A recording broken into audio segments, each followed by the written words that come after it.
Air conditioning. The love of my life. Uh-oh. That doesn't sound good. What's going on, Habs podcasters? We're getting into that soupy part of the summer when your air conditioning is going to be holding on for dear life. That's where our friends at Standard Heating and Air Conditioning come into play. If your AC is out, you shouldn't have to wait. Standard prioritizes homes without cooling, so they got your back. With over 70 trucks on the road, they're ready to make you comfortable fast. That's better. Schedule now at standardheating.com, providing the comfort you deserve since 1930. The 93X Half-Assed Morning Show. 93.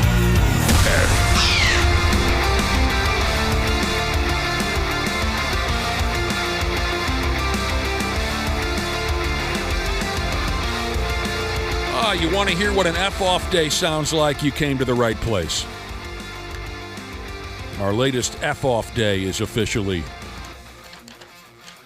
kicked off, and we're going to treat today like garbage. This is our schedule today. We're going to treat today like absolute garbage, and then we'll leave out of here, and then we'll be back on Monday. We'll check in on you from time to time. We will. But after today, we're gone till Monday. She's our ultimate F-off day. Almost there. Almost to that Monday. It's been a good start. Oh, my God. We got called butt pirates so far this morning. That's fun. Who called us a butt pirate? Steelers fan Jesus called us butt pirates. Fair enough. Box tossing Jesus. You know, he's sending some encouraging words. Is that me? This morning. Yeah. I'm sorry. Were you sucking in on something? Was that you? It was, yeah. You're drinking right into the microphone? Let me just tell you something. Let me tell you what happened there. I'm trying to take a draw out of my massive water jug, and because I didn't have the mouthpiece in the right position, I was making an obvious sucking sound. Yeah. I did it twice, and both times I did it, I was thinking to myself, who's doing that? It's you. Stupid, it was me. Yeah. So the other names we were called today? Butt pirates, and then I was mentioning that box tossing Jesus sending some encouraging words, hoping we don't screw today up. Well, we don't care if we screw today up. Like I said, we're treating this one like trash. Because we out. Dr. Andrea Johnston will be stopping by later if you want to talk about your dog or your kitty. Nice. You can text Dr. Andrea about your house pets later. No Randy Shaver today. Yesterday was his ultimate F-off day. So we won't have his tired ass holding us back. Now's your time to shine, Josh. A couple of folks are saying it's their, well, actually more than a couple are saying today's their ultimate F-off day too. So outstanding. I like it when we can sync that up. I know you don't normally enjoy Randy's company, so this is your chance to shove it right back into his face. I don't. Sometimes you tell me these things about me that I've never realized. I think it's quite obvious. I'll have to think about that over the weekend, kind of reflect on it. Come on, Monday, we're almost there, and we'll figure it out. Dude, somebody texted in and said today's their Friday and they're off for the next 17 days. Dang. Oh, bad news. What are you doing? You were fired. That means you were fired. What are you going to do with 17 days off? Sounds pretty good. That sounds pretty back in the day. Flippin' good, yes, back in the day. They would want us to take the majority of our vacation off in December. And it would be after like 2 weeks or 2.5 weeks, whatever it ended up being, you come back and like forget how to get here, forget what you're doing. It felt so strange. Everybody's gained about 10, 12 pounds. Yeah. It's weird. It sounds weird, but it's like that was too long to be gone. We used to take long stretches off in December. You're right. It would be 2 weeks. At least. Was the norm. And that's when the bosses were like, take it then. I mean, obviously time off is great, but you're right. Coming back after that was brutal. It's weird. Brutal. Ultimate F-off day this, ultimate F-off day that. We're happy to have you with us this morning. You want to learn something kind of cute right from the get-go? And maybe you won't learn anything. Maybe this is something you already knew. We love a good slang term around here. We love slang just as much as the next guy. Most slang words or slang terms, they come and go. They're cool for a short period of time, and then they gone. A good example, I think, would be, and I have a hard time saying this out loud because it just drove me crazy, how people hopped on this and just wrung it out they just rang it to the last drop until we couldn't stand it anymore. At least personally, I couldn't stand it anymore. A good example of a slang term or a slang word that came and went quickly, hot mess. Yeah, I'm glad that's done. God, you couldn't round a corner for about 3 months without somebody using that friggin'. Right around that time, everything was Uber. Everything was Uber cool. I mean, before Uber, the rideshare service. Oh, that's Uber sweet. Uber something. I know that drove you bananas. Well, it just was so strange, and everybody said it all the time. 2 things you hated: Randy Shaver sharing the airtime with Yeah, I don't even remember that. And you hated when folks said Uber. So most slang terms, slang words, they come and go. Answer me this. What's the slang term or slang word, whatever the best way to say that? What is the slang term that you just can't shake? You've been using it for years, and you can't shake it, even if it sounds wildly out of place in modern society. You can't shake it. I know mine. I've got 2 of them. Awesome is one, and word is the other. Yeah, those are 2 of mine, but also I say dude a lot. Same Sometimes, here. like, I'll say, what's up, dude, to, like, somebody that you don't really say, what's up, dude, like a priest or something. It'll come out like, good talking to you, dude. It's more like that. It's like at the end of something, and I go, dang it, why'd I call that person a dude? Next time you see that priest, call him dog. Yeah, what's up, dog? Mine is big probably dope. Dope. Dope, sure. Dude. It's out of place. I use bro a lot. Bro. Throw a lot of bros in there. Here's what I have for you. Like I was saying, most slang disappears quickly. Hot mess, you know. Ooh, epic medical device. Jesus, good point. Yeah, that one was going around. Yeah, everything had to be epic. Think about how many words sounded trendy for a couple of months and then vanished forever. But according to a linguist, Josh, I think you could have made your living as a linguist. Oh, I don't know about that. Oh, you use words on this program that I've never heard afore. Like I make them up. Like afore. You've heard afore. Yesterday you used... If I had to rate my looks, it'd be afore. Afore? A strong afore. Yesterday you used a word in your news report. I wish I could come up with it. But my mother would have preferred you were her son. She was, I think this was mentioned in her obituary. She was a card-carrying member of the Grammar Society. She was always correcting our grammar. She had books and books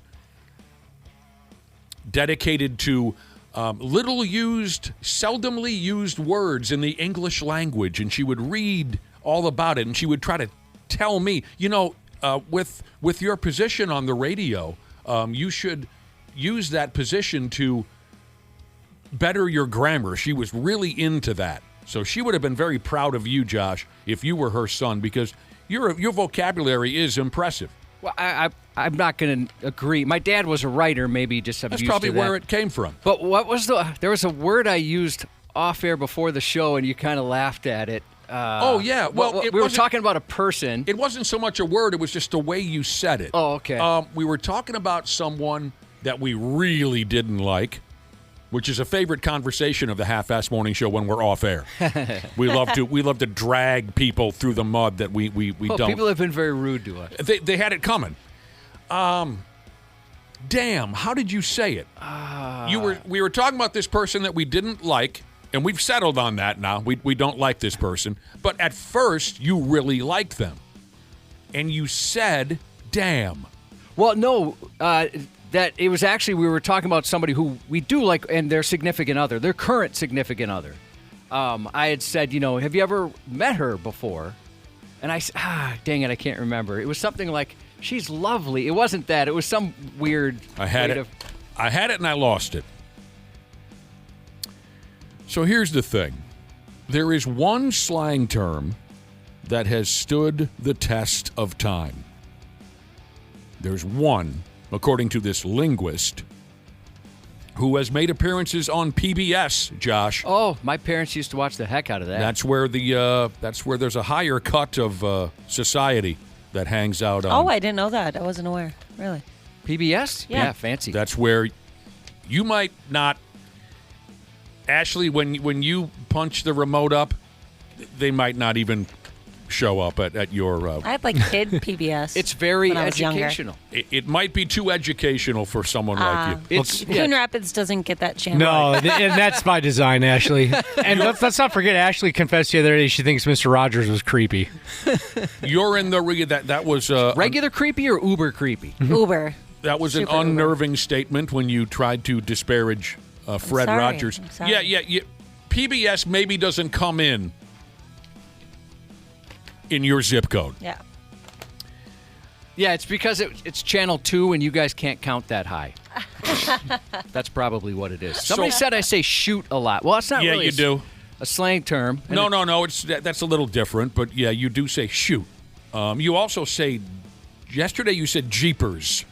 yeah, when I get real mad, I like sometimes that I'll say word. jeepers. So take a guess. It's pretty easy if you think about it. What is the slang term that has stood the test of time according to this linguist? Oh, it's easy. Yeah, okay, go ahead. Give Cool.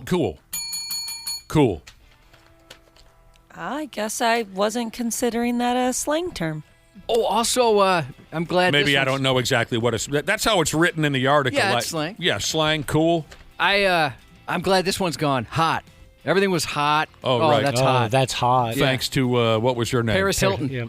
So apparently, according to the linguist, cool has been popular for more than 100 years, which is pretty impressive for slang. Part of the reason it's been around as long as it has, it's very flexible. It can be described, it can be used to describe somebody who's laid back or stylish or impressive or likable. You can just say things like, are we cool or cool it. That's the heavyweight champion right there. Yeah, it's I stuck guess around. I used the heck out of that. Yeah, oh yeah, and it can be used in so many different ways, and it's never, when I've said it or when I've heard it said, it never comes off out of place, like, say, someone who still says groovy or, something like that.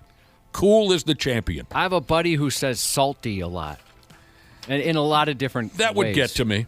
That would get to me. The way he says it is kind of annoying, and he knows it too. So now he's kind of leaned into it. Bodacious. Cowabunga. Hang 10. Yeah, bodacious was a thing for a while. I'm trying to remember some of the ones in grade school that we would say quite a bit. I mean, shoot, there's so many of them now. You just said shoot. Oh, I did, didn't I? One of these days, the actual word's going to come out. The one I'm replacing is going to come out by accident. I wish we could come up with the way you were speaking off air a few minutes ago when you were talking about this person. It was just something you don't normally hear out of a 50-some-year-old man. I know. Even when I said it, I'm like, oh, that was a weird way to phrase that. I think this is what you said. You were talking about your first, or not your first impression, but your general impression of this person. And I think you said something along the lines of, I found her to be pleasant. Something similar to that. I found her Yeah. to be pleasant. Gnarly. Scoopy Bucket Jesus. Yeah, we say gnarly quite a bit. Rad. Yeah, it's another good one. Everything was rad or way rad at times. Yeah, all of them. All Tubular. Of those. Never said tubular. That was always in the movies. Heard it, never said so it. nerdy. Totally tubular. All of those slang terms can suck it. I think I They still... can't hold a candle to cool. That's the one that universally approved. I still say rad sometimes. Yeah, you do. Awesome. Yeah, I use that a lot. Can't shake it, me personally. And then I can't believe that 30 years now, I cannot stop the bad habit of saying word or word up. It was, because the first time I heard it, I hated it. Hated it. I thought it was so dumb. But so many people in this building, and it all started here. It didn't come from my personal life. It all started here. When I first started at this radio station, everybody said back and forth to each other, word? Hey, you going to that concert this weekend? Word. And it's like I was brainwashed. Sometimes even be like, Hey, I heard you went to that concert over the weekend. Word or not word? Right. Oh, word. They were great. I mean, what the hell happened? Because I hated it, and I thought it sounded so dumb, and it does. But I was like brain effed. People are texting about bitching. That's funny you mentioned that because one of the people we were talking about off air, I mentioned, he says bitching all the time. That's kind of like his thing. The T word, if something's great, sometimes you would up that with stripper T word. You know, if you wanted to enhance it. I got a buddy that still says that. I've told him, I'm like, today you got to change that up a little bit. Sweet. I still say sweet quite a bit. Yeah, same here. Did we already say sick? That one comes up on the air. Sick. That's sick, brah. Yeah, the T word. You going to that concert this weekend? Or did you go to the concert this weekend? Yeah, how was it? Oh, man, tease. Big fat stripper tease. Yeah. Stripper tease even. Whoa. Yeah, they must have put on a heck of a show. Lit. The opening segment is lit. Never used it. I hate that word. Never said it. Yeah, I haven't said it, but it doesn't bother me. The awesome thing, that's one that does bother people. I've heard people get frustrated like, oh, was it awesome? Oh, yeah. When you put it in a context. I still feel silly saying it because I've had those encounters with people where they kind of go after me. Yeah, that's when people get mad. And they should, because it's the same. See, I get irritated when people refer to everything these days as amazing. Because it's too much much for what you're describing. You know what I'm talking about? Yeah. Did you watch that Twins game last night? Oh, yeah, that was amazing. Really? A Twins game? That doesn't fit. You know what I'm talking about? If you went to space, that's amazing, right? It's the same thing with awesome. I think I'm guilty. I use it to describe simple, stupid, everyday things. It doesn't apply. It's hard sometimes. You're just kind of used to it. Right. But yeah, the awesome, I don't know, that sets people off. But amazing does too. People, were you filled with awe? Is that the case? Right. We all sound like jackasses. We get hung up on these. I'm sorry. I don't know. I just said it. Let me tell you something about that. The tease slang term. A woman's chest. The T word. That was a thing. As a matter of fact, this was a habit we fell into when we were young guys. So, this buddy of ours dated a gal, and she was very, very small-chested, okay? And her name was Missy. So, I'm trying to explain this best I can. It became a bad habit for our friend group. Anything small, anything slight, we referred to as a Missy. Oh, no. Do you see where we're going with this? So we were so fascinated, I don't know if that's the right word to use, we were kind of drawn to this gal was so small-chested. And again, we're 18, 19-year-old guys, don't, come running for me here and calling me the most insensitive. We were 18 or 19 years old. We didn't know any better. So because this gal was so small-chested and her name was Missy, we started referring to anything small as a Missy. Was she also, small and skinny? Yeah. Oh, all right. Well, that helps. So. It kind of does. Yeah. But, of course, we never used this term in front of our buddy who was dating her. For good reason. Yeah. Until one guy screwed up. We're sitting in front of the television one day, and the dude who was dating Missy, small-chested Missy, is sitting there. We're all watching television together, and one guy in the group says, hey, and this will show you how long ago this was. One guy in the group says, hey, someone get up and turn that television up, just turn it up just a Missy. Meaning just a little. And the dude who was dating Missy goes, a what? Oh, no. Just turn it up a little. When he said, well, no, you said turn it up a Missy. Well, what do you mean? And I can't remember how he talked his way out of it, but we were stuck. Oh, God. Did he talk his way out of it, or was it? He did, but I don't remember how he did. I don't remember what spin he put on it to explain. But, I mean, Suddenly, this guy realized that we were using his girlfriend's name as a slang term for. I mean, it was just so dumb, but it was this awkward moment. Yeah, how do we get out of this one? Turn that TV up a missy. One good eye Jesus said when he does something stupid, he'll, like, if I tip something over, I'll say awesome. I do that all the time. Like, oh, awesome. Nice one, Bitney. That was great. Way to go. Yeah. You said something earlier about Uber, Josh? Yeah. Uber great, Uber bad. And you said not to be confused with the cab company. Correct. So here we are. This is our ultimate F-off day. Our weekend begins at 9 a.m. Maybe some of the rest of you are in the same boat. Maybe some of you have to wait till tomorrow. But regardless, this is a kind of weekend I hope at least one of you has. One of you in our listening audience. I hope you have this type of a weekend. I was reading a little something or another about some one-night stand stories. I can't say that a lot of them were great, but I did find one keeper. And here's how it goes. I'm wishing this upon at least one of our listeners this weekend. Maybe you'll go out and have a kick-ass one-night stand. So here's the story from a young lady. She said, I met a guy at a bar. And, Josh, he took me back to his apartment. Ooh, I know what that's for. Do you? Met a guy at a bar. He took me back to his apartment. We folded each other up against the wall, upside down and backwards. And then he was nice enough to drop me back off at the bar so a friend of hers could pick her up. And that happened. Dude drops her off at the bar. Her girlfriend comes to pick her up. She went home and took a shower because she had to work later. She didn't drive, this gal. She used ride-sharing services.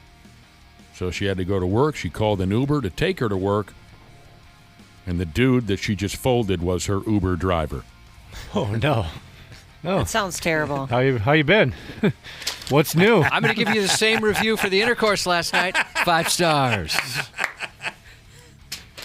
Oh, hey, dude. Oh, yeah. She stiffs him on the tip.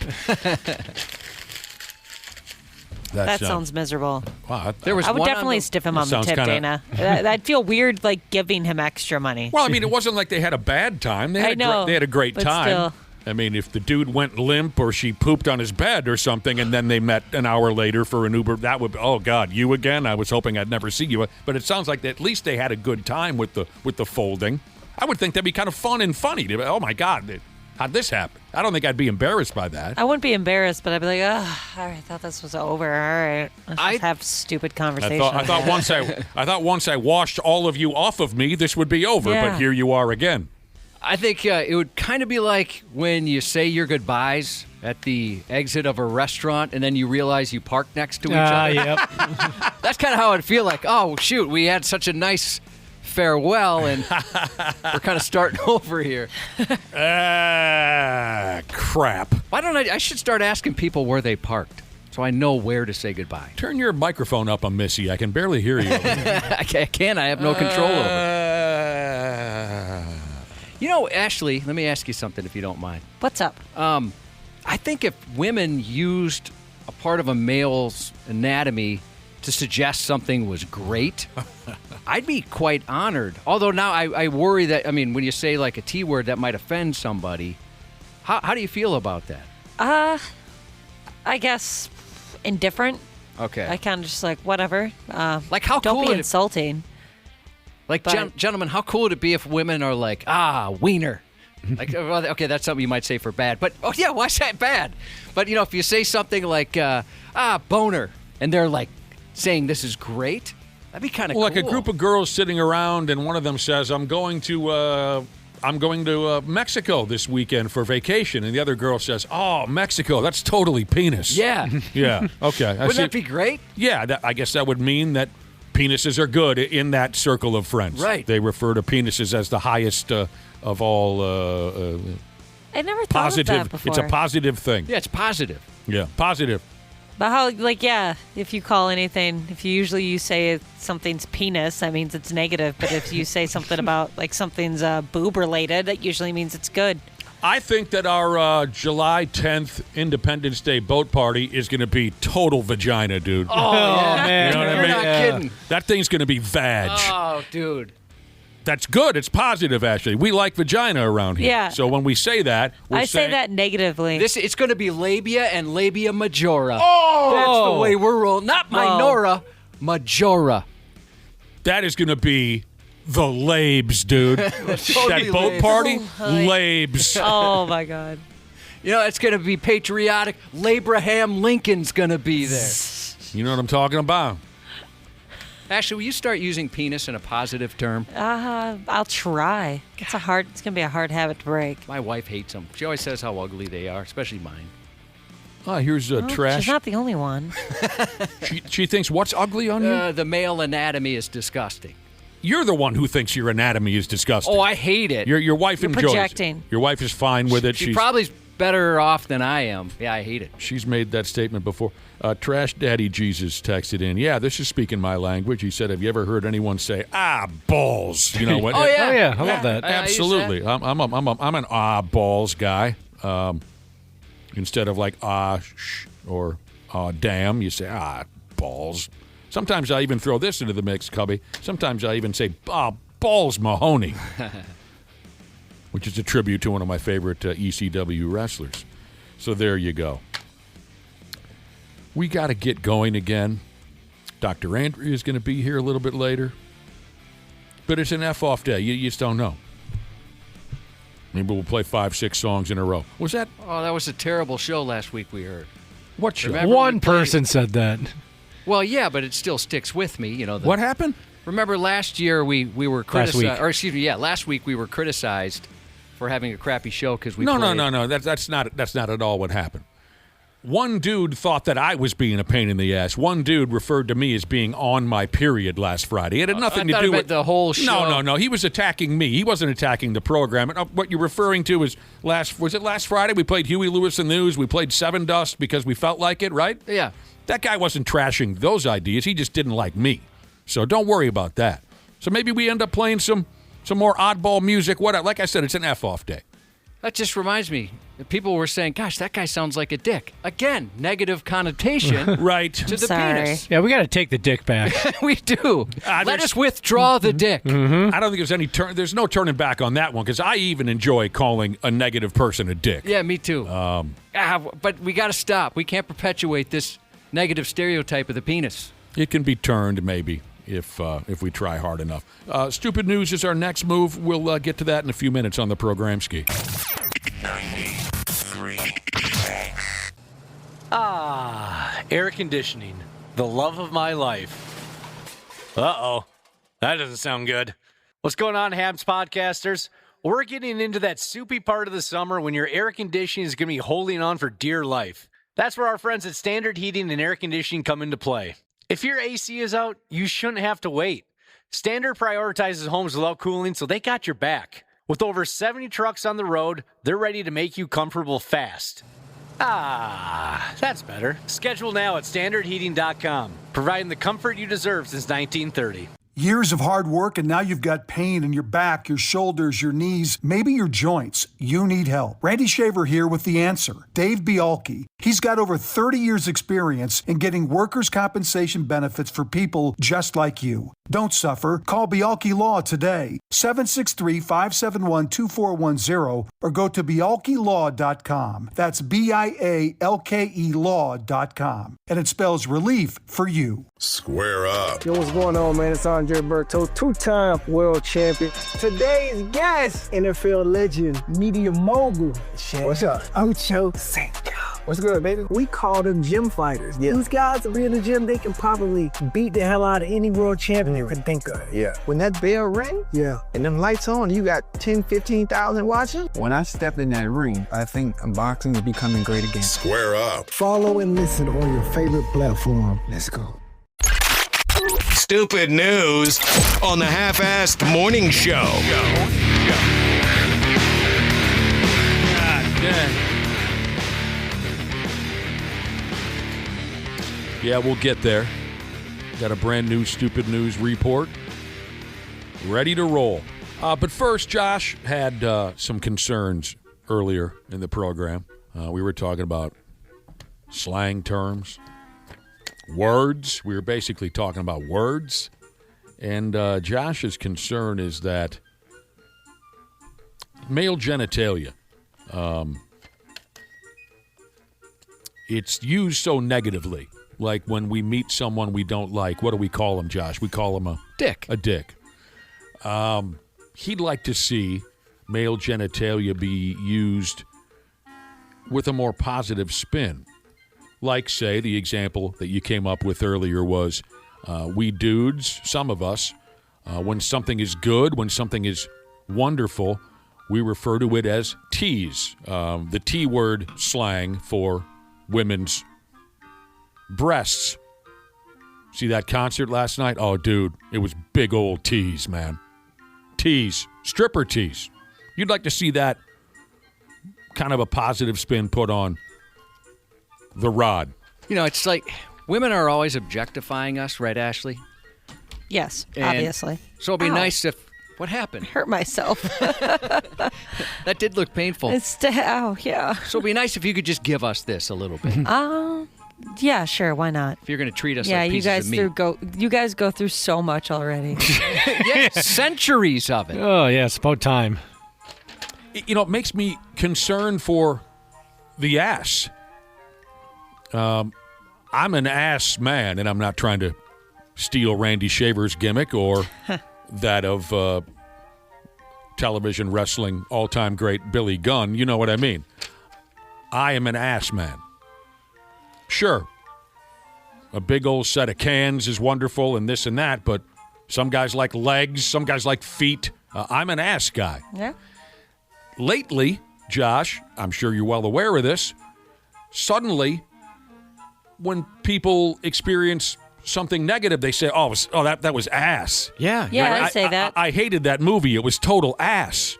So the same thing is happening to the ass that's been happening to the male genitals for years, Josh. Yeah, that's not fair. No.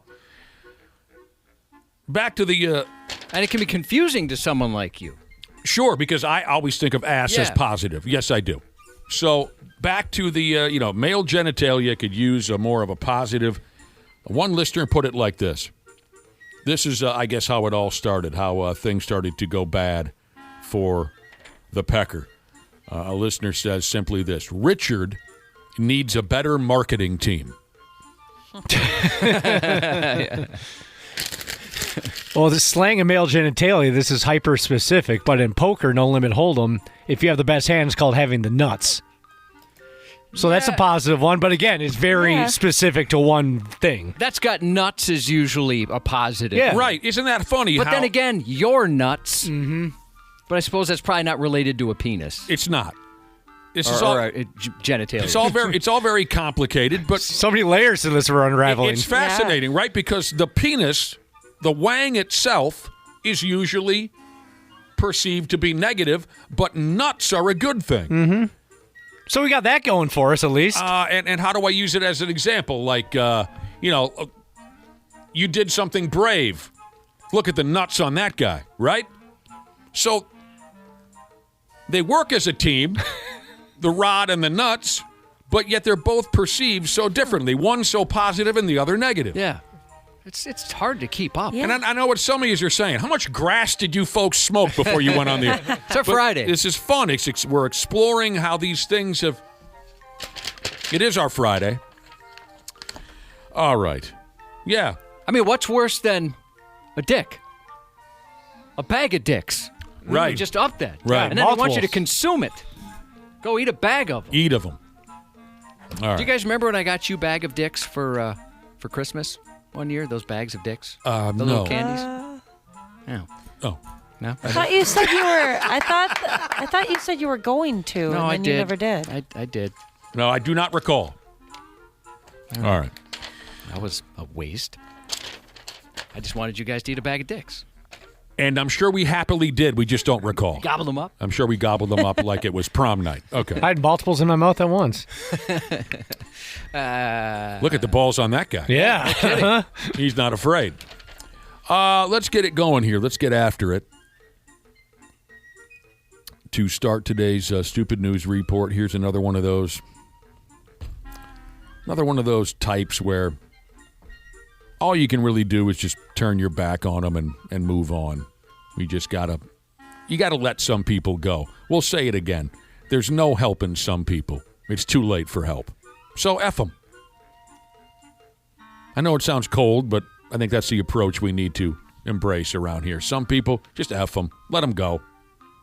Don't even try. Down there in the hopeless, far southeastern part of the United States, low-life character, he tried to break into an RV while he was on his way to court for a prior burglary charge. Do you see how you are? Mm-hmm. Yeah. There's a guy that can learn a lesson. An RV is something I always have wanted. Me but then too. When I get like these ideas, right, or think, oh gosh, I need something like that, I just project to, if I had an RV, would I go out in it right now or plan a camping trip? And I never would. But it seems like it'd be awesome. I would love one. Like I want to retire in one. I always thought, Josh, that RVs were total ass. But then I realized I was wrong, and I said to myself, "Oh, balls! Quit being such a dick." RVs are tees, man. Big fat stripper tees. Stripper tees.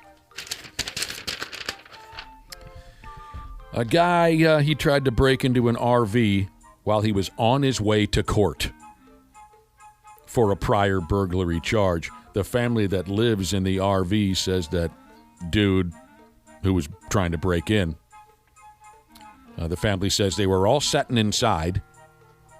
They say that the derelict tried to crack open a locked door or two, and then for no good reason, he cut power to the damn thing. Maybe because he was frustrated he couldn't get in, so he pulled the plug. That's scary. Have you guys ever, I don't know if you can call it camping. Do you call it camping if you're in an RV? Yeah. Go ahead. All right. I know some people that camp. That's not camping. No, what else would you call it, right? So have you ever done that? Camped in one of those? Yes, it's awesome. very nice. Yeah. Awesome. I dated a girl whose parents had one. Yeah. That's the way to do it, for sure. They know what they're doing. Smart. Just once. I've been in one of those big, schmancy, 40-foot bastards, yeah. Oh, dude, with some AC in there, too. It's beautiful. Oh, yeah. Just beautiful. And it was a hotter than Dutch love weekend, and we had that. Oh, sure. I've had a few nice experiences like that, Josh. Absolutely. You guys know me. I'm a bit of a romantic, very good at sex, things like that.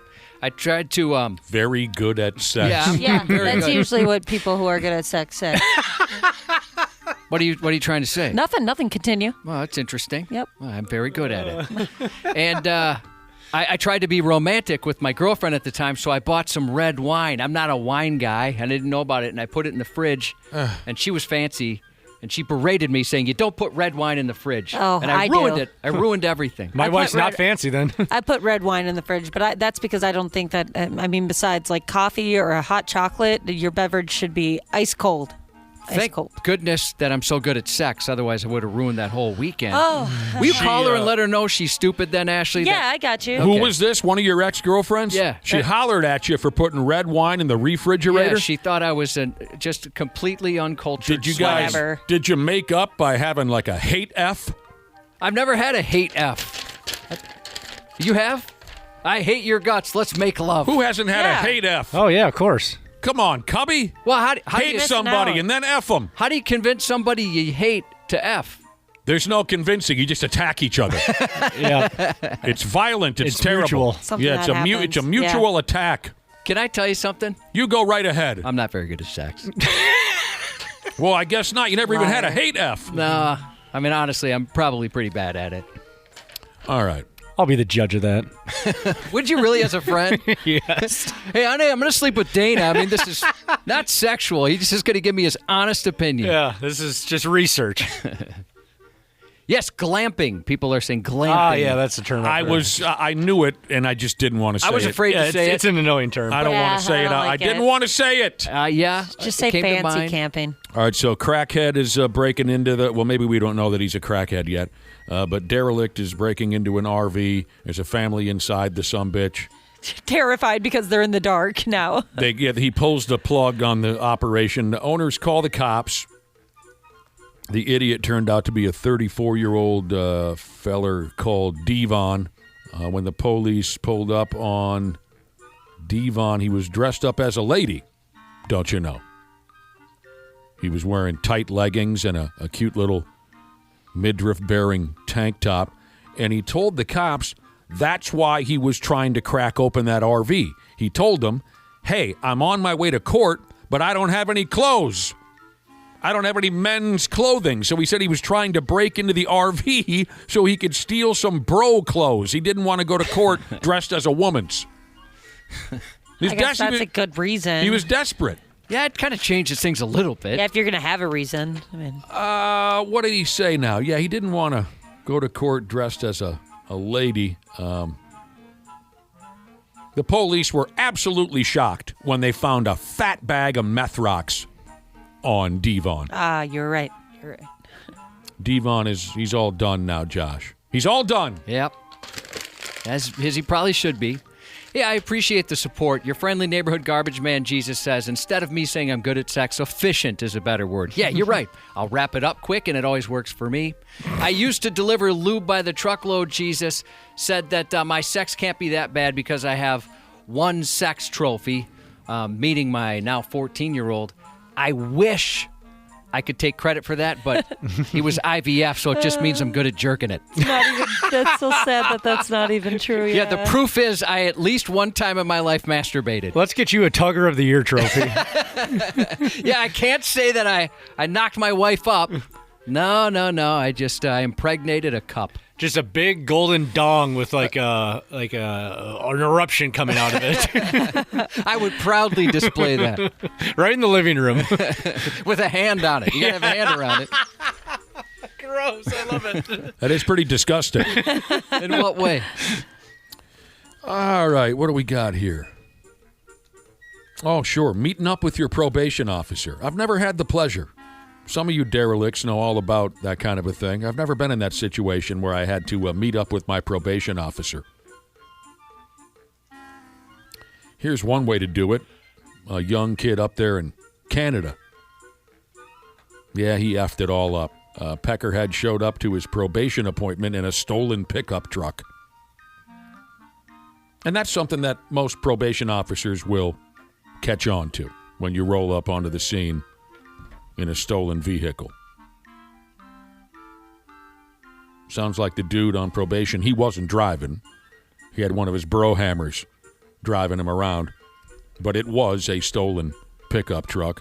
So probation dinkus had his little meeting with his probation officer, and then he hops back into the passenger seat of that hot pickup, and away they went. The local cops were waiting on him. And the two of them were both placed under arrest. Next stop, county courthouse. There weren't any details on the pickup, like, say, who it belonged to or how it was stolen, but the cops know that the probation dude knew it was stolen because the truck needed to be started by shoving a screwdriver into the ignition. That's usually a dead giveaway. Yep. My uncle had a car like that, and it really wasn't stolen. He had that. The same thing. And he had a wrench for the accelerator.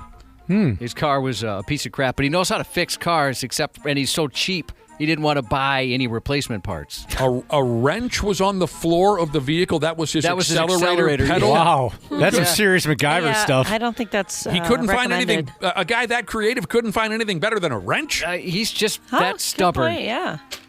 And he was like, why would I spend the money on it? I had this extra wrench. Well, What a dork. He's the cheapest guy I've ever met. really, it was all based on he didn't want to spend money for real parts. Yeah, he had that sitting around, so he just put a wrench on there, and he had to start it with a screwdriver. I once got a ride home from the bar. I was hammered. I got a ride home from the bar from an old-timer that I would drink with now and again. And, yeah, he had the vice grips were his, that was his gear shift. Is that right? Set of vice grips. Oh, uh-huh. And I could have, from the way he carried himself and his appearance, he was not the cleanest looking guy, not even by a long shot. He usually looked like he had just rolled out from under a horse and buggy. He just was a filthy individual overall.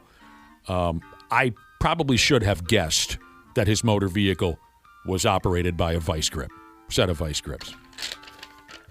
He looked the part. Nice guy, though. Gave me a ride home. That is pretty cool. Yeah. Oh, every once in a while, law enforcement is treated to one of these comedy shows. The numbskulls who try to break into jail. Young guy again here. He was looking to break into a jailhouse down there in Oklahoma. Seems to me, from reading the story once, Josh, it seems to me he was looking to break into jail so he could then break into the pants of his gorgeous girlfriend. Yeah, I mean, his girlfriend was incarcerated in there, and he wanted to go in and get some. You've said before, sometimes you just got to have some. So the story goes like this here. One of those jailhouse guard type of characters. I know 3 people who have at least made their living temporarily as a jailer. That's got to be real tough. I know we have corrections officials that text in from time to time, and they'll share some stories, and I think, God, you're brave. Well, they weren't prison guards. These were just cats who hung out and made sure everything was up and up at the local jailhouse. So I don't think it was as miserable as what you might be imagining. And from their stories, I think I can tell you that, one of them was in such a small town that it was usually the same couple of drunks thrown in there every few days, right? And they got to know these people. The other 2 guys that I knew who were jailers, they were young at the time, very young, so they really loved it. They loved all of the insane personalities that they had to deal with. One of my favorite stories was one dude who was behind bars was bitching about his jumpsuit. This thing's too small, right? It doesn't fit. It's not comfortable. And he wouldn't shut up about how his jailhouse jumpsuit wasn't comfortable. And, of course, what would you be thinking if you were the jailer? Well, then don't go to jail, dumbass. Yeah, not my problem. Yeah, I mean, whatever you did to get in here, if you would have avoided that, you wouldn't have to be worrying about the comfort of the clothes given to you by the county right now. This isn't an all-inclusive resort, bro. So, my pal, who was a young guy when he got this gig, he said, well, okay, fine, your jumpsuit isn't comfortable. What if I went into the Lost and Found and got you something to wear? And the guy's like, well, yeah, that's what I'm talking about. Go show, yeah, find me something better. You find me something. So my jailhouse buddy went back and got him like a pair of Bermuda shorts. Hell yeah. Big old knee-high, like mud boots, right? And like a frilly pink tank top and said, here you go. At that point, you just got to pretend you like it, right? Pride isn't going to allow you to turn that down. Oh, thank you. This is better. And I think he gave him a cowboy hat or something. All of it that he found in the Lost and Found. He said, here you go. Put it on. You're going to bitch? This is what you get to wear. Jacked Up Jesus says he's a prison lieutenant. If you ever need some good stories, I'm your man. Oh, I bet. Yeah, I can't even imagine. You got to have some... You got to be pretty strong mentally, too, to do something like that. I would need a fridge full of beer at home every day after work if I had that gig. Yeah. Or just in your vehicle. Yeah, one for the road. So, again, here's this young kid who tried to break into his neighborhood jailhouse. Like I was saying, one of the guards was pulling into work a few days ago, pulling into the jailhouse parking lot, and he spotted some skinny-looking jag-off kid standing around with a shovel in his hand. And the guard says, hey, Skinny, what you doing with that shovel in your hand? And you're going to like this. The kid with the shovel said this in response. He said, well, my girlfriend's in there, I mean, I'm trying to plant a flower. Oh, my God. I kind of love him. All right, nothing to see here. Oh, all right, man. My Continue. guess is he answered honestly first and then realized, Yeah. this guy works here. My girlfriend's in there. I'm planting a flower. The guy's like, "Are you kidding me? Flower planting day was yesterday. You missed it." I'm not buying that one. Nobody misses flower planting day. I meant I buried her. She's dead in here. That's what I meant. I mean, Cubby, you know this. Some people are just clutch when it comes to thinking on their feet, Yeah. right? Right. I mean, sometimes it's incredible, the stuff people can come up with. It's so impressive, but you're right. There's others that is pretty bad. So Skinny, with the shovel, he's in the same jailhouse as his likely enormous girlfriend. Not that they're anywhere near each other. I'm sure they're in different... If this means anything to you, Skinny had something in his pocket also that everyone found very suspicious.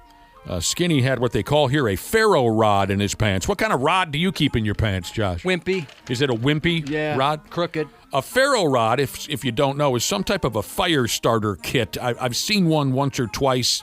There's like some, what are they, kindling and like some type of a flint. You know what I'm saying? Yep. So I think Skinny was going to create a smoke screen inside the jail by lighting a fire so nobody had to watch him pile drive his girlfriend. Yeah, they might appreciate that. Yeah. Are conjugal visits still a thing? I don't know. I always thought that was just in the movies. So. Oh, so it was never a thing? I don't know. For some reason, I convinced myself that that's not real life. It's just something for a movie plot. How do I pay someone a conjugal visit? Do I get on a waiting list somewhere? I'll have to Google that. What was that website where you could check out hot singles who were in... Was it Cage T? Or maybe that's just the term. I don't know. I mean, you can just look up jail rosters. But you're right. There was somebody that would post like the hot convicts. Many years ago, in the hot or not era, when we had all these websites in the early days of the internet where you just simply rated how hot someone was or how not hot you thought they were, there was this website dedicated to, and it wasn't like they were just grabbing up pictures of inmates.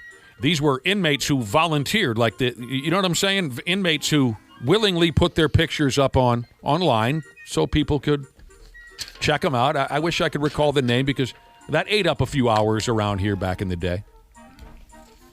So it looks like conjugal visits are real in certain states. Well, that's great. I'm reading that it's not at the federal level. It's only at the state level. So if you really did something wrong, you're not banging. No sex. Someone tells me it was called mug shotties. Oh, was it? I don't know. I follow mug shotties on Instagram. So it's a real...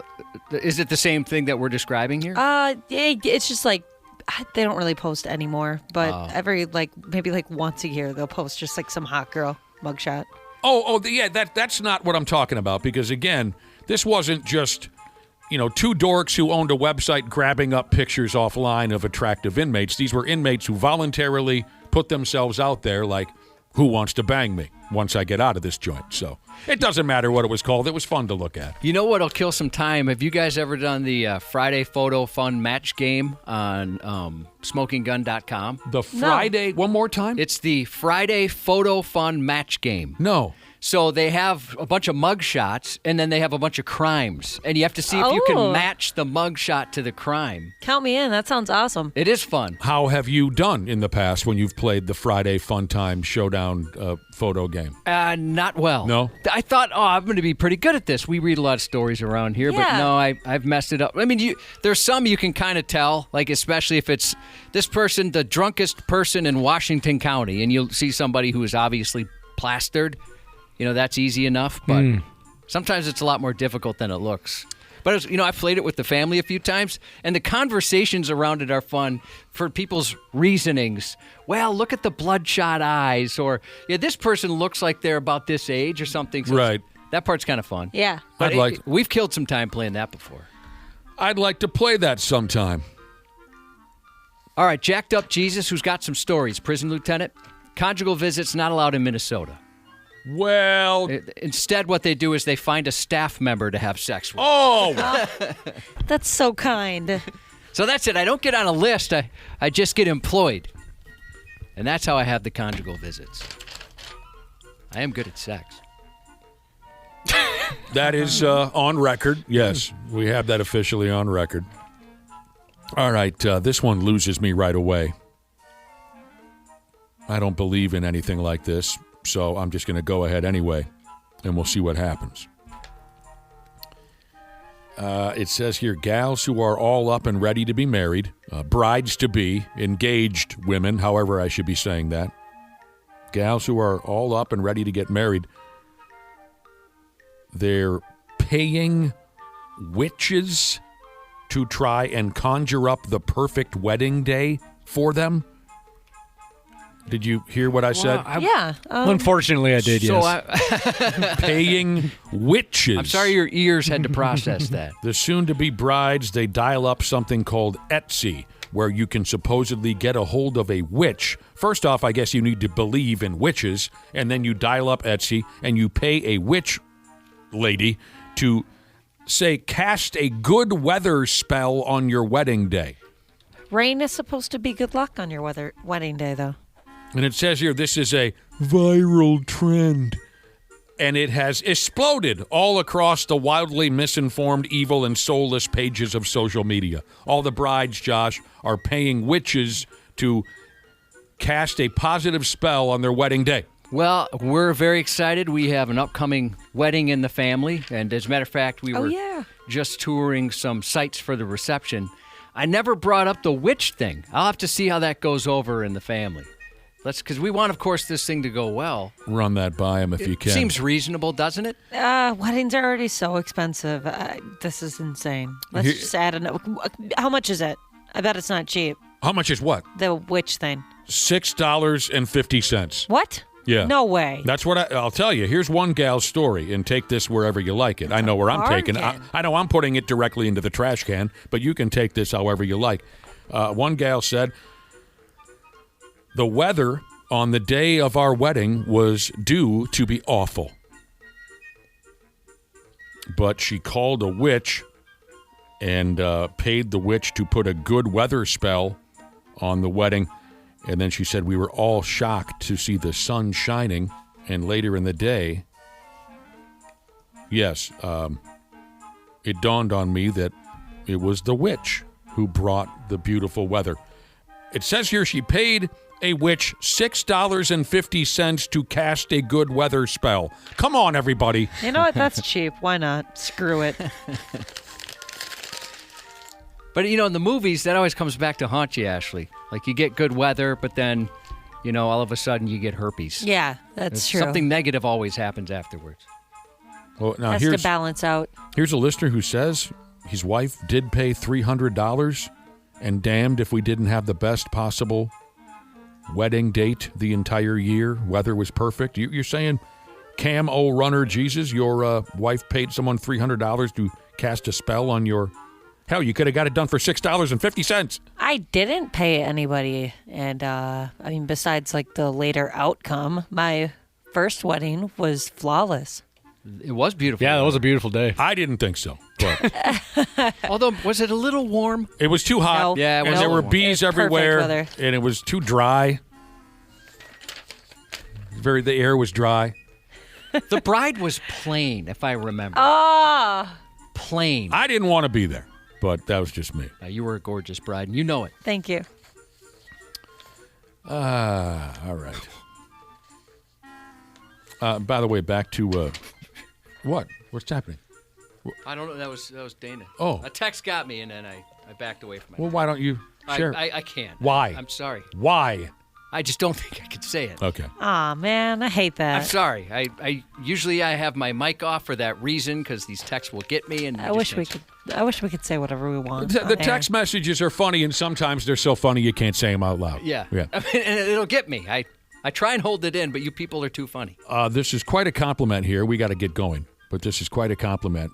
We've been talking on and off this morning about slang terms, our favorite slang terms. They come and go quickly. Some of them have great staying power. We established earlier that the slang term with the greatest staying power in the history of the spoken word is cool. It's been around for hundreds of years, Josh. Hasn't gone anywhere. I can see why. We still use it. No one feels awkward using it out loud? No. I've never heard anybody rip someone for using cool like I have other slang. Right. This is quite the compliment. A listener texted in to say his new favorite slang term, and he uses it quite often, is Jay Cutler. Oh, yeah, I love that one. That's a good one. Something we've established on this program. If you don't care at all about something, you just say Jay Cutler. Because Jay Cutler didn't care. No. I mean, look at his face. Never did. The first time I ever saw him smile is when he retired from the NFL. He did not like football. He hated football. We should make a Jay Cutler State Fair shirt. We could do that. Yeah, I wonder if we could. Yeah, we might Legally. have to ask him permission. Maybe we have to spell it. I don't think he has his name trademarked. I don't know how it works. Now, of all the ex-quarterbacks in the history of the NFL, if there's one that I don't want to F with, it's probably Jay Cutler. Yeah, it seems like he'd show up and He does put not cigarettes out on our faces. seeing how he does not care, which he doesn't. He would have no problem, I think, picking on this tiny little radio station and suing us for every dime we might still have left because we used his image on a State Fair T-shirt. I'm just saying. I'm just warning you. Yeah, I have a feeling that could cause a problem. But you should do it and take credit, Dana. Cool.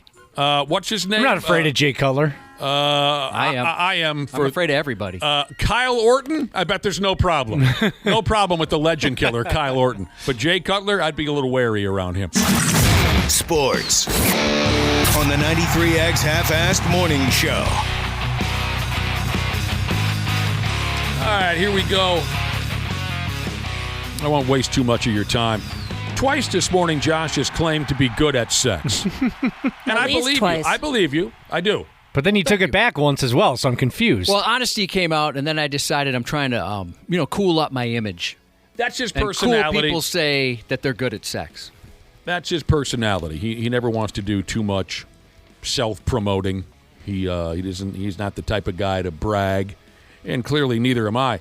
But twice this morning, you've mentioned you were good at sex. We got someone who texted in who can vouch for that. Is that right? Mm-hmm. Someone texted in to say, I can vouch for Josh. He is good at sex. He's so big it hurts. OMG, thank you. Thank you for that. I just want somebody to say that just once. Wait, I saw that text. That's Josh's phone number. Shut up, Dana. Now I got to change my number. As far as jock sniffing goes, the Twins are back at it this afternoon. Oh, that'll be fun. See if they can sweep. Afternoon games? You like that? Yeah. Randy always calls them a businessman special. Right. See if they can sweep that series against the Texas Rangers.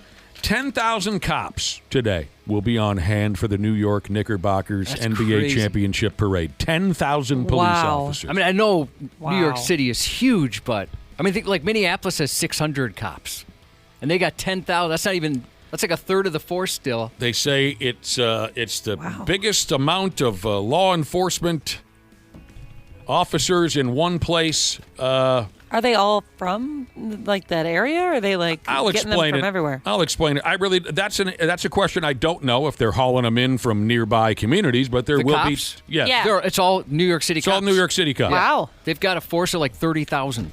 that's really cool. I'm looking at some early videos and pictures online and social media, and they're going to need all 10,000 of them, I think. Oh yeah, they're expecting over 1 million people. It's crazy already, and the parade's not for another 5, 6, 7 hours. It's almost like a lawyer said, hey, free divorces. You know what I mean? And Yeah. the cops all come. It's a common trait of police officers. They get divorced. Oh, Yeah. I Yeah, didn't know it that. It's very Appreciate common. that. Ashley, Yep. appreciate you being on the ball. It's almost like a lawyer yelled, free divorces. Same with like firefighters. 10,000 of them. They're up there. Josh's News is coming up next.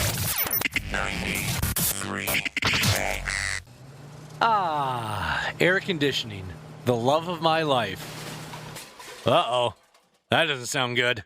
What's going on, Habs podcasters?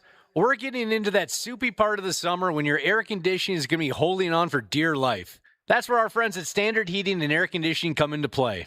If your AC is out, you shouldn't have to wait. Standard prioritizes homes without cooling, so they got your back. With over 70 trucks on the road, they're ready to make you comfortable fast.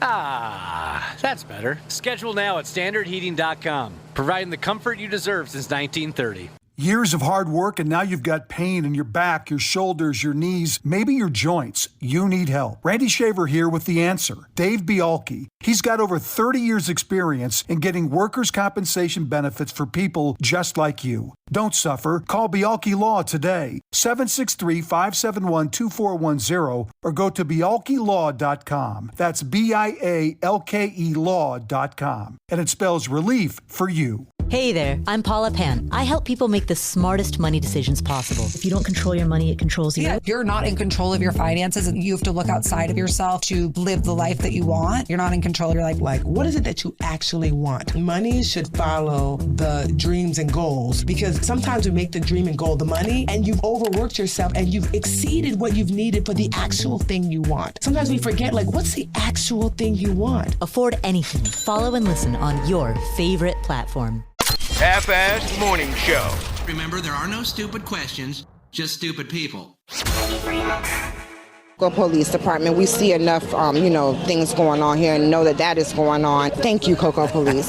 What most people think of target practice, when they think of that, they picture a shooting range, not a neighborhood street full of children. But according to police, that's exactly the phrase a Florida woman used after swerving her vehicle toward a group of kids just trying to play outside. Investigators said 59-year-old Pamela Dresser drove toward the children, prompting their mom to confront her. The mother told police Dresser referred to the incident as target practice, a comment she later did admit to making before insisting it was just a joke. As it turns out, the classic just joking defense somehow failed to make her situation better, and neither did what happened next. When the mother yelled at Dresser after seeing her swerve toward the kids, she responded with the middle finger and a racial slur, telling the mother, quote, "Yes, I did try and run your effing children over." Of course, none of which doing much to support her argument that she was the reasonable one in the dispute. To know that, a woman is stopping and saying those type of things, especially to children, that is definitely a concern and needs to be addressed.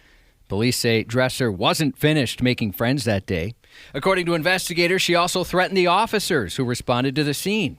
As the cops were walking away, she said she was going to deliver a, quote, special present to them. Oh, great. Before clarifying, in case you weren't sure, that's a threat. That is a threat. Yes. If you weren't sure, I'm threatening you. What a dummy. The Cocoa Police Department were not intimidated. They arrested Dresser and charged her with aggravated assault with a deadly weapon, child abuse with great bodily harm, great bodily harm, luckily, and threatening a public official. I know a guy once who was cut off by a teenage driver and decided to chase that teenage kid all over town, right?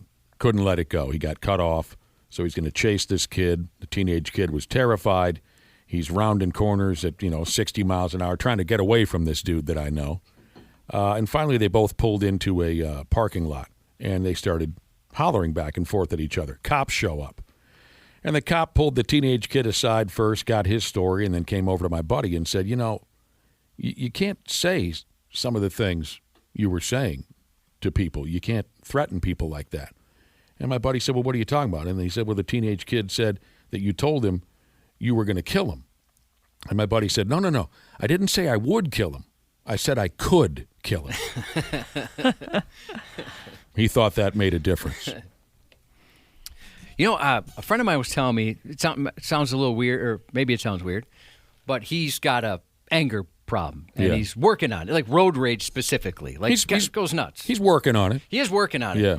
And so he's going to therapy for it, and the therapist recommended he wear like a rubber band around his wrist and kind of and pull it if he's real mad to kind of snap him back into reality, right? Right. And he said it's been working. He said it's not 100% effective yet, but it just kind of reminds him like, oh, hey, I got to chill out here. I have a tendency to run real hot over nothing. So it's been working. Yeah, it has. Yeah, he said it's... Until one day when the feeling of a rubber band snapping on his wrist sends him into a fury. Right. Maybe it'll backfire. But I'm glad to hear that it seems like things are improving. Yeah, it definitely... Do you have any notorious stories about his anger issues? Well, I don't know how many I should tell. Did he ever knock you out? No, nothing like that. It's more behind the wheel, really. That's where his major issue is.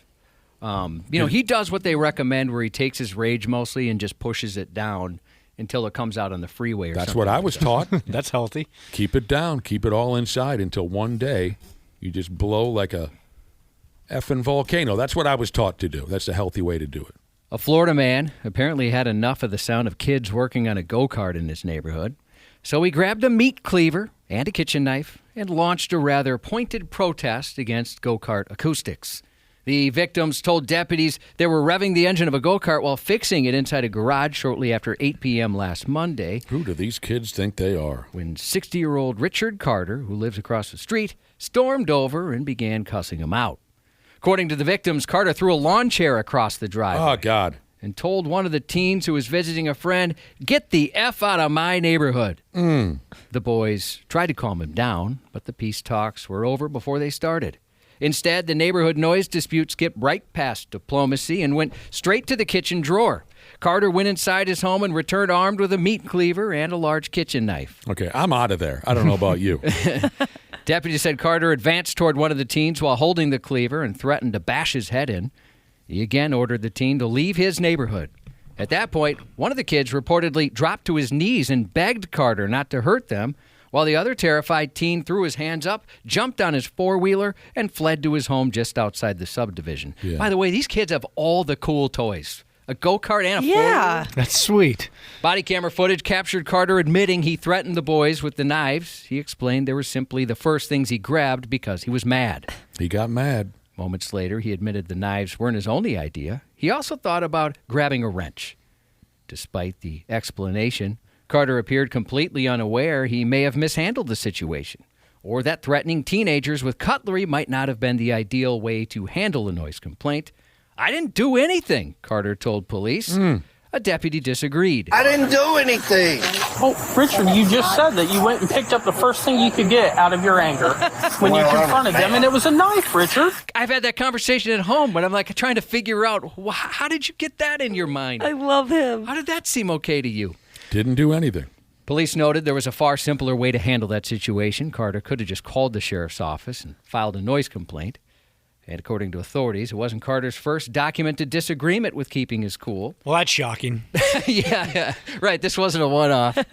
He has a history of being a Hall of Fame hothead. 5 years earlier, he was charged after pulling a gun on a driver. But he Gotta didn't get one of those rubber bands, man. Did he shoot the driver? No, he just pulled the gun. Well, then he didn't do anything. Yeah, it's a good point. Right. Yeah, if I shot him, I did something. I just showed him I had one. I thought maybe he'd think it was cool. A 20-year-old Minnesota man sitting behind bars after opening fire on a house party, allegedly. They only had one simple request for him: leave. Just before midnight Monday, Duluth police were dispatched after a 911 caller reported a shooting. When officers arrived, they learned a party at the residence had spiraled out of control, prompting several guests to be shown the door. Most took the hint and moved on. The dude in our story, however, allegedly did not. Instead of taking the hint, he decided to take aim. He went from taking shots to firing them. He traded guzzling shooters to becoming one.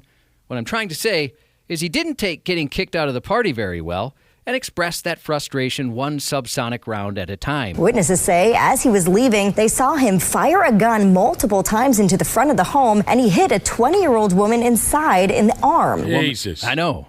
She was just trying to party. Yeah. She was taken to a hospital with non-life-threatening injuries. The suspect didn't go far. Deputies with the Carlton County Sheriff's Office tracked him down and arrested him, and they did find a gun inside his vehicle. Well, what in God's name? Yeah, he wanted to party, man, and he wanted to be at that party. Family bonding comes in many forms. For two women in Michigan, their sisterly bond involved a wrong chicken order, a chase through a restaurant, and a trip to jail, where one of them gave birth. A pregnant woman and her sister went nuts at a restaurant in Detroit after receiving the wrong order, stabbing an employee and chucking hot grease at her head. My God. I guess if nothing else, you have to admire the teamwork. They did stick together on this. And they're sisters. They're sisters. That's cute. That's cool. They're like, hey, let's throw hot oil. That seems like a good idea.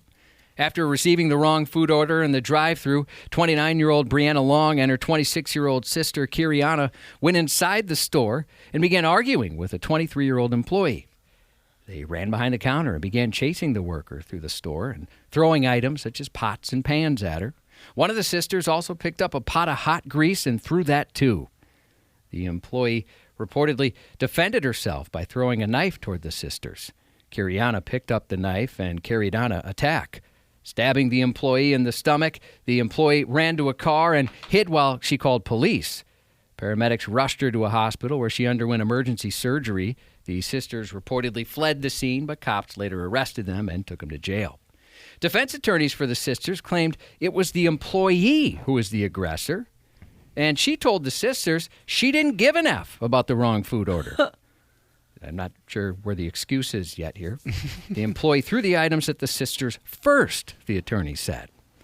Brianna was 9 months pregnant and gave birth days after her arrest. Lucky kid. Yeah, I bet she's a little stressed out. That can get things moving. The hot grease allegation is especially horrifying, given another recent fast food attack making the news.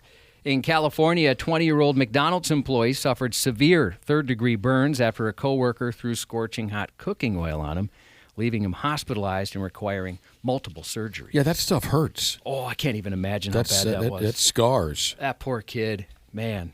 Right in the face, too. Ugh.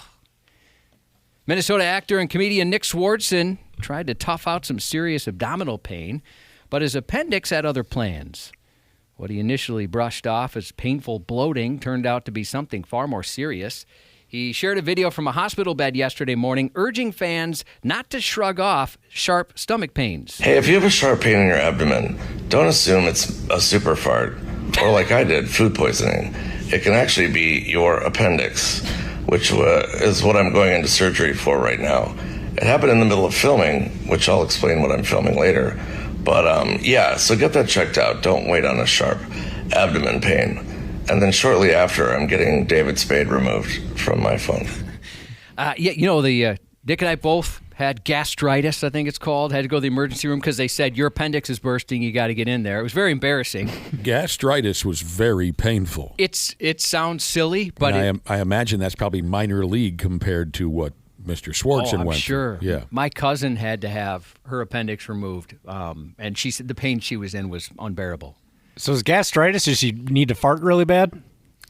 It's different than that. Sort of. It's kind of, but I mean, it really is super sharp pains. And it was like, by day 3, I hadn't slept. It was miserable. Dude. So we called the doctor, and they're like, you got to get in. Your appendix burst or is about to. And no, it was just bad gas, I guess.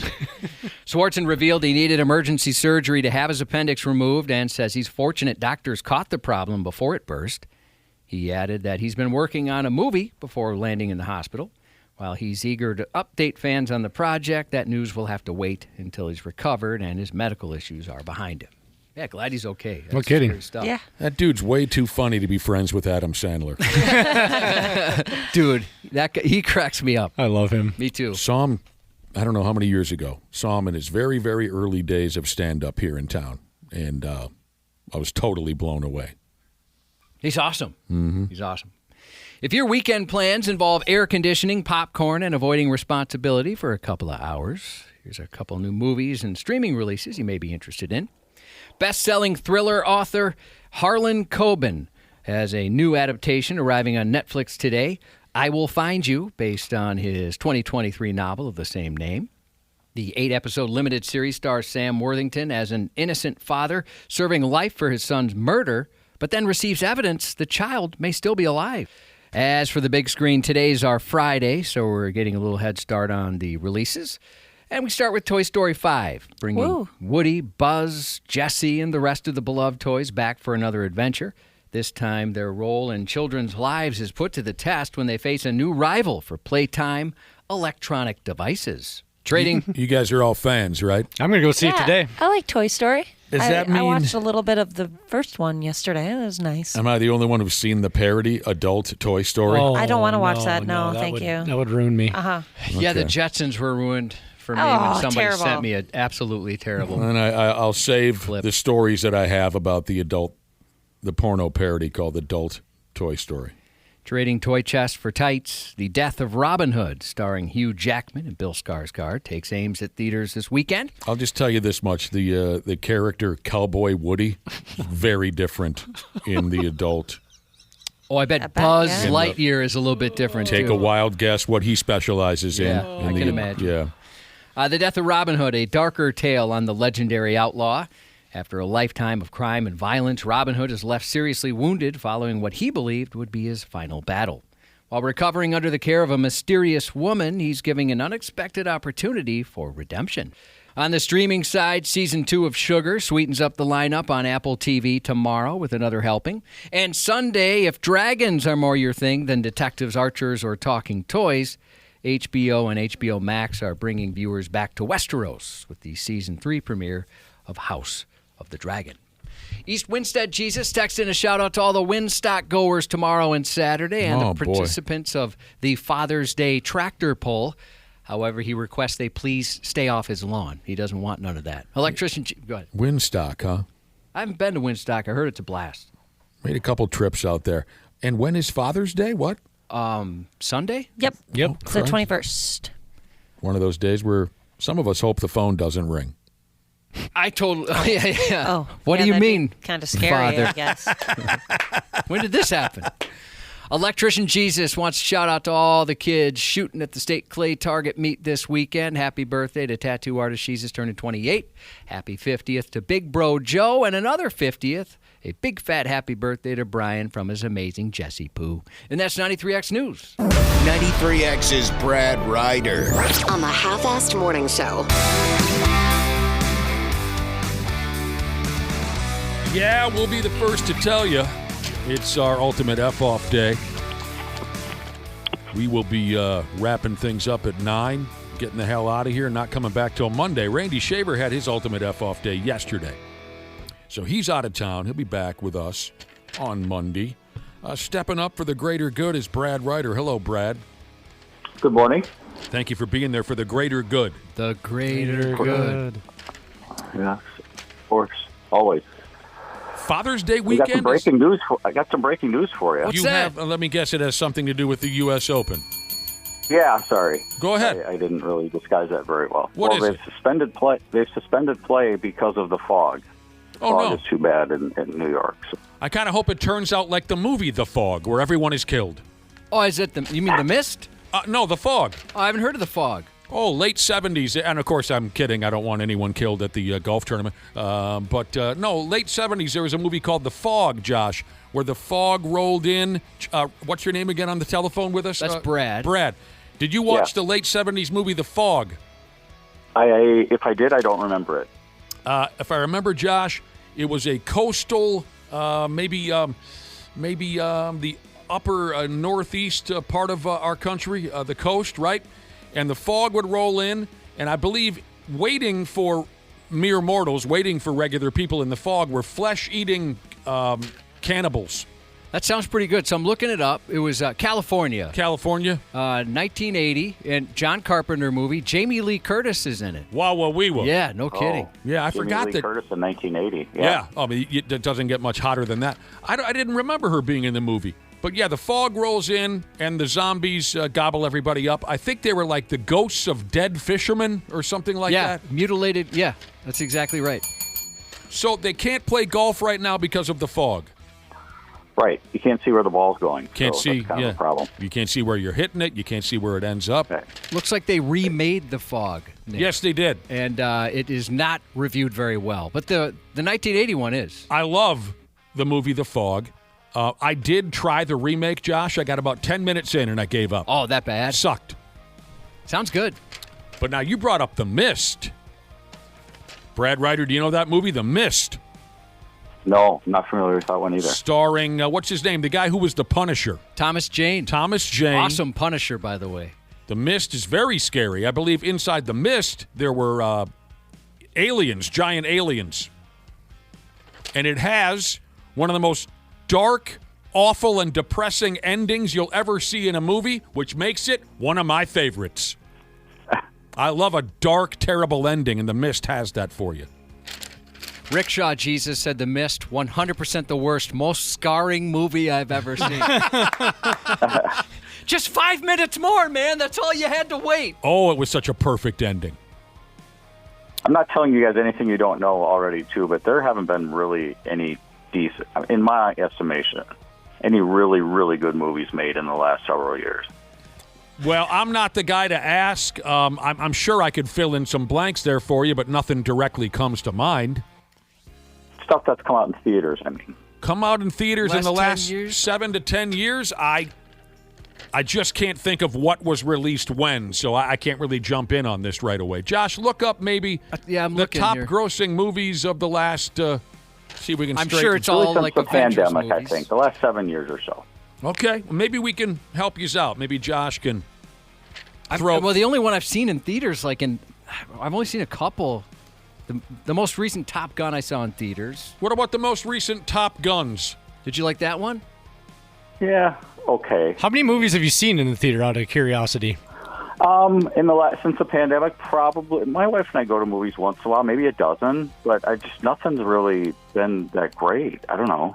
Well, maybe you just get old. Yeah, maybe. I don't know. When you get old, nothing's fun anymore. I can relate to that. Nothing's good enough for you anymore when you get old. Yeah, everything.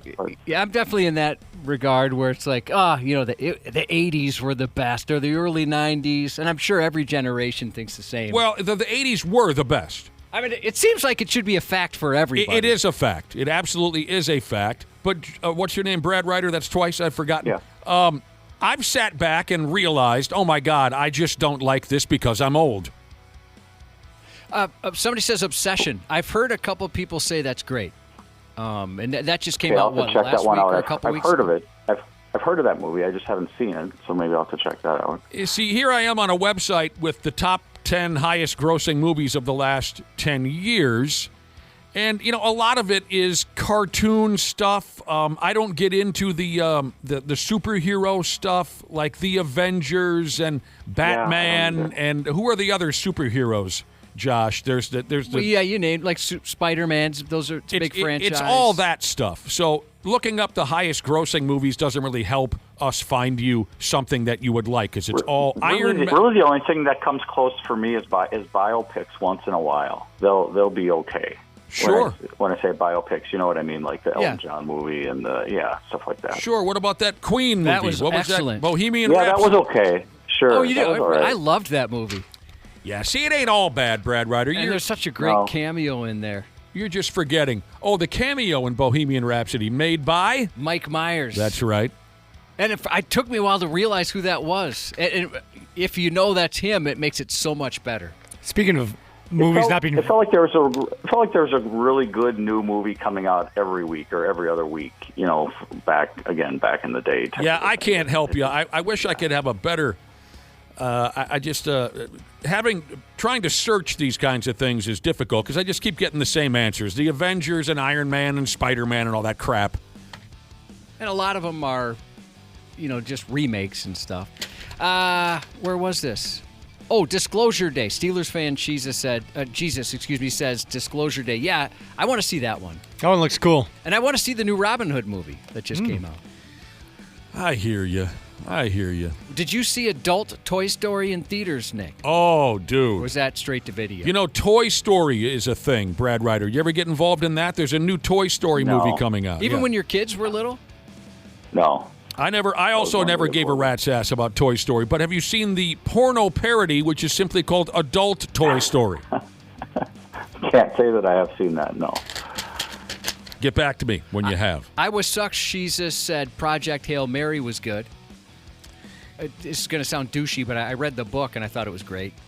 Right. But I do want to see the movie. Yeah, it's tough, Brad Ryder. There's so much out there. I'm trying to think of the last new movie that I saw that I really, really enjoyed. It shouldn't be that difficult a question to answer, but I can't come up with a damn thing. A couple weeks ago, my wife and I saw the new Michael Jackson movie, and again, I mean, was it okay? Yeah, it was okay, but it wasn't like great. I wouldn't recommend it to anybody. Yeah, our boss saw it and he said it was the same thing. It was okay. It's called Mike, right? Michael. Michael. Yeah, Brad, it's just It ain't the 80s. Nope. The 80s were the best. Oh, yeah, Pickle Jesus, thanks. I should have mentioned this. Austin Powers 4 is coming. Mike Myers my God. said he's bringing it Okay, I might take a shot on that one. I'd see that in theaters. Yeah. That'd be fun, just seeing that with a crowd. All right. Yeah, and I agree with you, Robert. Movies aren't as good because of the insane amount of TV shows they make nowadays. You're right, and big stars. Right. It was, being on a TV show back in the day. I mean, when we were growing up, Nick, that's like, oh, their career's over if they're on a TV show, and now that's not the case. Oh, man. Yeah, I want to give you a great answer. I do. I'm working my ass off over here on these websites trying to find something. We'll get there. But did we get that right, though? Father's Day weekend? Yeah.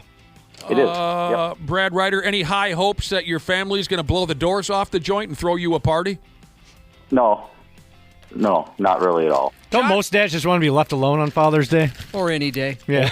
Moms also. Yeah, I think. No, my I wife's do think. the opposite. I do think the way it's shaping up that all of us, when I say all of us, my kids included in that. I mean, when your kids get to be in your early 20s, as Josh knows, when they're around, that's kind of a bigger deal. I think both of them are going to be at the cabin with us this weekend, so that'll be kind of fun. Josh and I were having an off-air conversation about dads and whatnot, and Josh came to the conclusion that you, Brad Ryder, as a dad, Josh assumes that you're probably kind of a hard-on. Is that true? I never said that. Brad, I'd never said that. He does this to No, people. not really. Jeez. You didn't let his kids watch Toy Story. Younger, but not now. Yeah. I didn't make them not watch Toy Story. I'm kidding, Brad. I'm kidding. Not to. Yeah. You're not too strict of a dad, are you? No. I mean, maybe I was when they were younger, but now I'm not. No. Zelda Master Jesus said Disclosure Day was pretty good, and he's hella excited for the Odyssey. Yeah, I want to see that as well. So here's the problem. I'm on a website right now looking through the top 25, the best reviewed movies, the most positively reviewed movies of the year 20 and 25. And here I am. I'm up to number 9, and I still haven't heard of any of them. That's kind of Give my the point list. a little bit. It's just like when they give out the awards, right? You. Yeah, it seems like the movies that are critically acclaimed usually aren't the best. Like on Rotten Tomatoes, I always look at the popcorn meter over the tomato meter because popcorn is just like regular folks like the rest of us. That's how I base a movie if it's going to be good or not. Okay, I finally found one that I've heard of, and it's the number 1 ranked movie on this website. The best reviewed movie of the year 20 and 25. At least I've heard of it. Never saw it. Brad, it's called One Battle After Another. Oh, that one's a great movie. Dana says it's a great movie, Brad. Try that one. Try Check that one out too. One battle after another. Here's the thing. I got to warn you. You're going to see a battle, and you're going to think, oh, all right, well, that's settled. Then there's going to be another battle. Are you serious? Yeah. And then you think, all right, 2 battles. There can't be 3. There's going to be a third battle. I'm sensing a pattern. Maybe that's why it's called One Battle After Another. I bet that's right. Yeah. Casino Zookeeper Jesus said The Long Walk was such a gut punch and absolutely fantastic. Oh, yeah. I want to see that. That was a tough watch. Oh, is it? Geez, the older I get, the wimpier I'm getting with that kind of thing. It was good. Especially when it involves kids. Yeah, it'll stick with you. That I do want to see that, though. It looks good. Just watch the ending of The Mist. I really liked that movie. Well, I love Thomas Jane, too. I think he's great. You know, we were talking about earlier, Brad Ryder, 10,000 cops will be on the scene this morning at the New York Knickerbockers NBA Championship Parade. The largest number. Somehow it doesn't feel like enough. It might not be. Right? Because they're expecting over 1 million people. I said this earlier. Yeah. Judging from the social media videos and photos I've seen, there might need 10,000 more. Yes. So, yeah, it might not be enough, but they're calling it the largest number of police officers ever assigned to a planned event in the history now of New York City. Here's what they've got piled up, Josh, ready to roll. Heavy weapons teams. Of course, you got your regular cops with their nightsticks just kind of shooing people around, but also heavy weapons teams, explosive detection canines. Have you ever seen those run around the Mall of America? Yeah. No. It's pretty cool. How can I tell when I'm looking at the dog if it's an explosion? How do I say that? An explosion detecting dog? Yeah, how do I tell by looking at it? The bomb detecting dogs? Yeah. Like you'll see them, they just go up to like garbage cans in different areas where somebody might put a bomb and sniff it out. You'll see them Just see him at the airport once in a while. Oh, yeah. So you're sure the dog's just not sniffing the other dog's piss? I mean, how many dogs are running around there? I think. I mean, I like to go Stray with dogs my dogs peeing in the mall. Me and my dogs hang out at the mall. They're going to have something called aviation police. Yeah, I bet there's going to be some drones running around up Drones. And, of course, the Knicks will be rolling down what they call the Canyon of Heroes. They gave this stretch of road that nickname. I think that it gained the nickname back when the Yankees were winning a World Series every year in the 50s and 60s. They call it the Canyon of Heroes. Aside from the regular players from this year's roster, they say that Walt Clyde Frazier, who won a championship or two with the Knicks in the 70s, will also be riding in the parade. And so will Patrick Ewing, which is nice, I think, to have those. That's cool, yeah. To use a overused term, those legends in the mix. And Alicia Keys is going to play some songs for the crowd, Josh. She's a talented artist. You can understand why they have all the security and cops, so that would be what they would consider a soft target if people were going to cause chaos. So that's why it doesn't seem like 10,000 might even be enough. Yeah, a lot of folks there. Colby Jesus enjoyed the movie F1. I liked that movie, too. Oh, that was a good movie. Yeah. That was excellent. I missed They're making a sequel. Are they? F2? I'd imagine they're not going to call it F2. Oh. Maybe Never saw it. FU, maybe? All right. Also, Knicks fans have been paying hundreds of dollars to any sucker who's willing. They've been paying hundreds of dollars to people to save them a spot at the championship parade so they can see what the hell is going on. Yeah, I was just thinking about that. I wonder how many people have been sleeping outside on the street. I mean, insert your own joke, but it's sleeping outside on the street and saving a spot since they won the championship. I bet you plenty. Kind of like the bobblehead stuff. Yeah, I bet you plenty of them have been in sleeping bags there on the parade route. So yeah, I mean, hundreds of dollars. I'm imagining you better trust that person. Right. If you're going to give them $500 and say, hey, stay here until the parade starts and then I'll come by and we'll. Someone ponied up $800, Josh, to anyone willing to show up at midnight last night and hang around till 8 o'clock in the morning so they can have a good spot for the parade. Would you do that for me? For $800, I do it for you. If I'd just do it as a friendly favor. But $800, that's pretty good. I mean, shoot, there's people that camp out for a week to get a cheap Nintendo or something. Right. Yeah, when the video game consoles come out. It would depend upon what part of New York you're going to ask me to hang out all night long in. Well, yeah, this isn't going to go through the tougher neighborhoods, Brad Ryder. They're bringing her right down Main Street. You know what I'm saying? Yeah.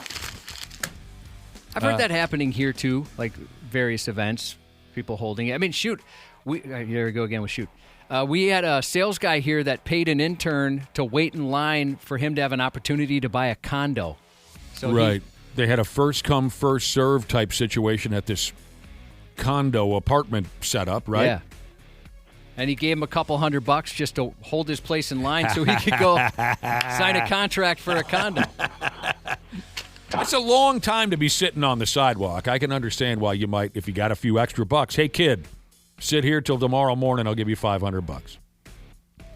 $500, a lot of money to most kids, even today. Problem for me is I've got a 51-year-old prostate now, and I'd have to get up and pee a couple times for sure. Well, you just bring yourself an empty liter of Mountain Dew.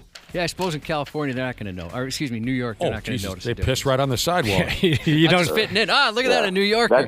That's one way to hold your spot. They're not going to mind if you take a whiz That's into what dogs do. Yeah. They don't care if you whiz into a pop bottle, Josh. Some listeners are encouraging Brad to watch Two Girls, One Cup, but he's looking for something recent. You ever seen that one, Brad? No. Are you familiar? What is it called? Two Girls, One Cup. You haven't heard of that? Google it, Brad. It's kind of infamous. That one's got to be a good 20 years old. Yeah. I'm the girls who performed in Two Girls, One Cup, Josh, they're in their 50s now. So I thought it was like a mother-daughter duo. That's what I heard. Oh, my God.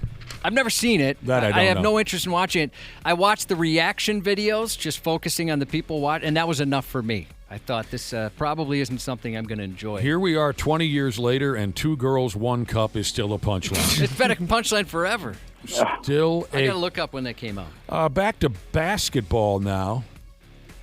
The Lynx beat the Los Angeles Sparks last night, and Olivia Miles, this terrific rookie.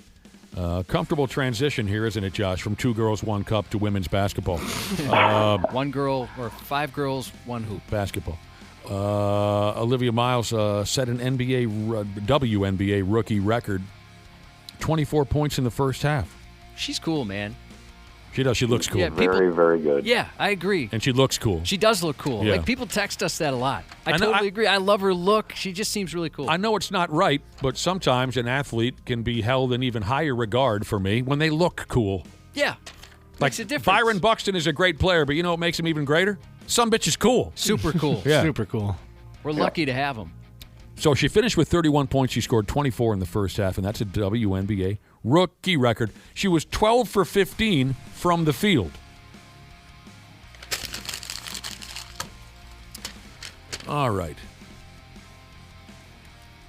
The soccer tournament, right? Yeah.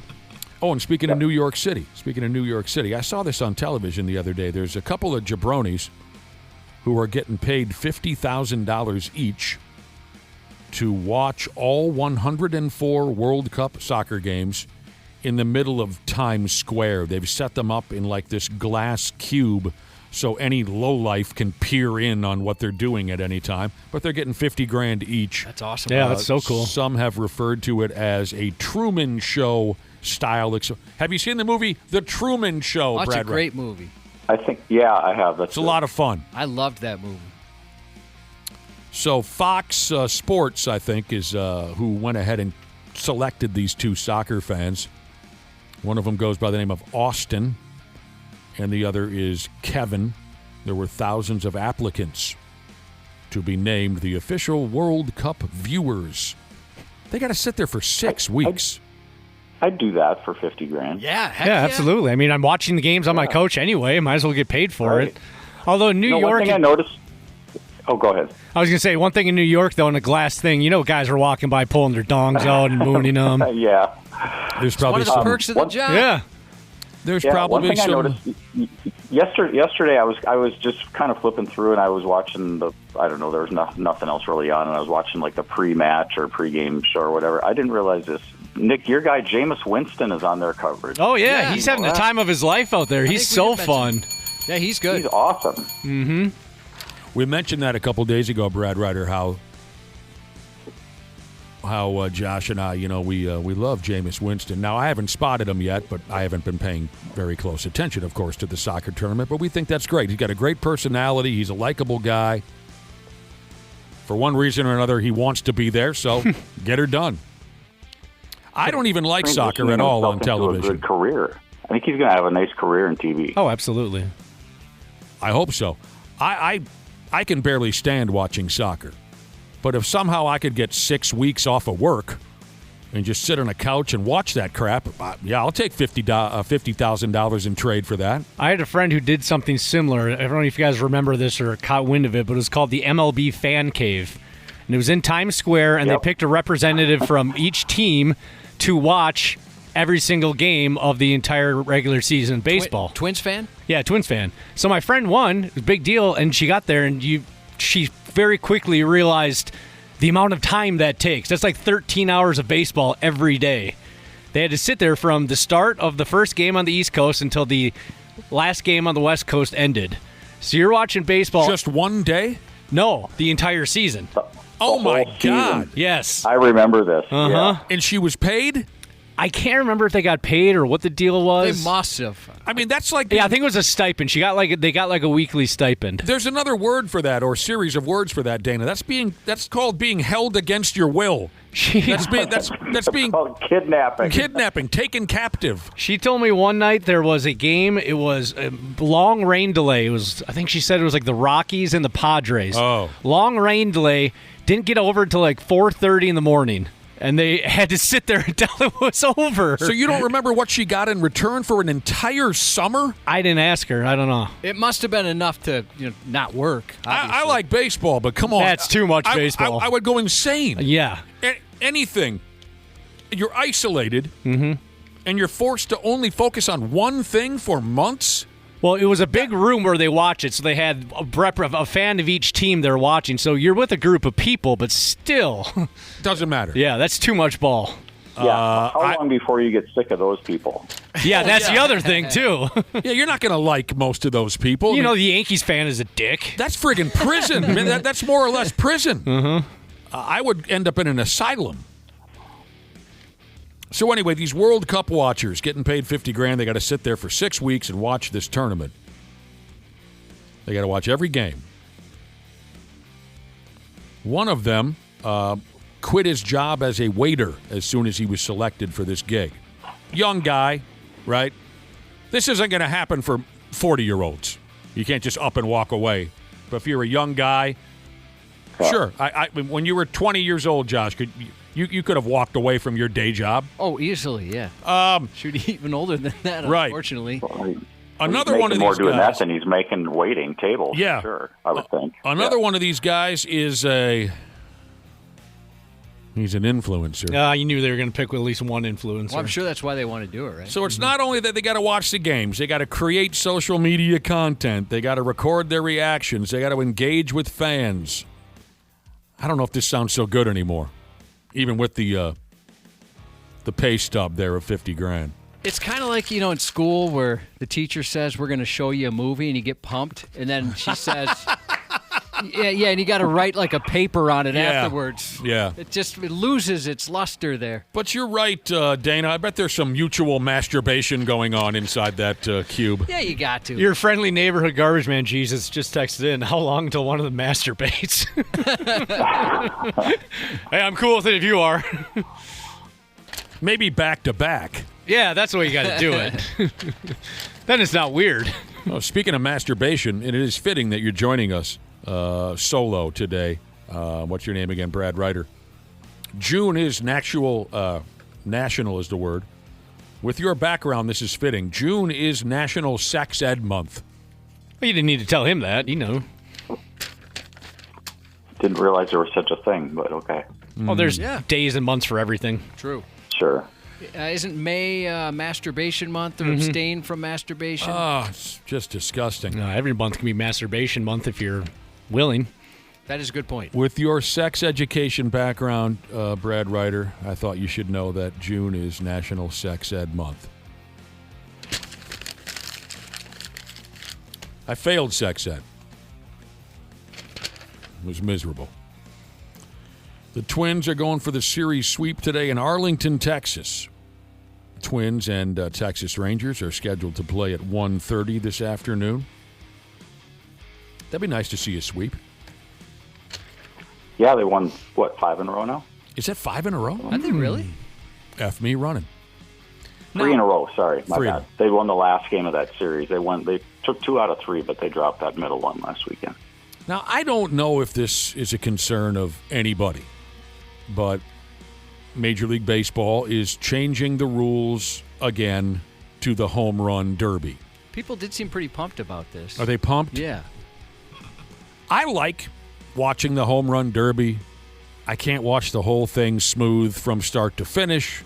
I'll flip around, but okay, fine. I'm like any other,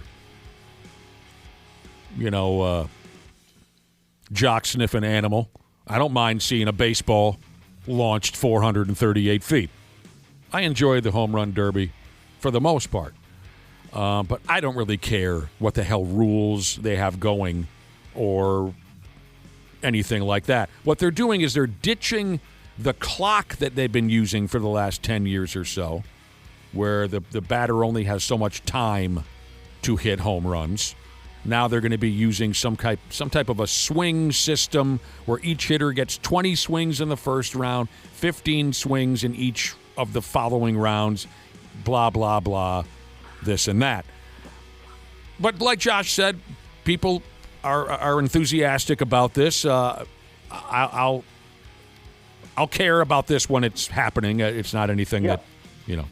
I actually think it's a good idea on the surface because if you think about it, I mean, a lot of those guys, they complain. They don't want to be in the home run derby because of the fact that they're taking all of those repetitious swings back to back to back to back, and it wears them out. You've heard guys say that before, so at least this way they can regulate that a little bit. It's kind of like, Brad, I know you golf, going to the range and swinging nothing but driver for a full bucket.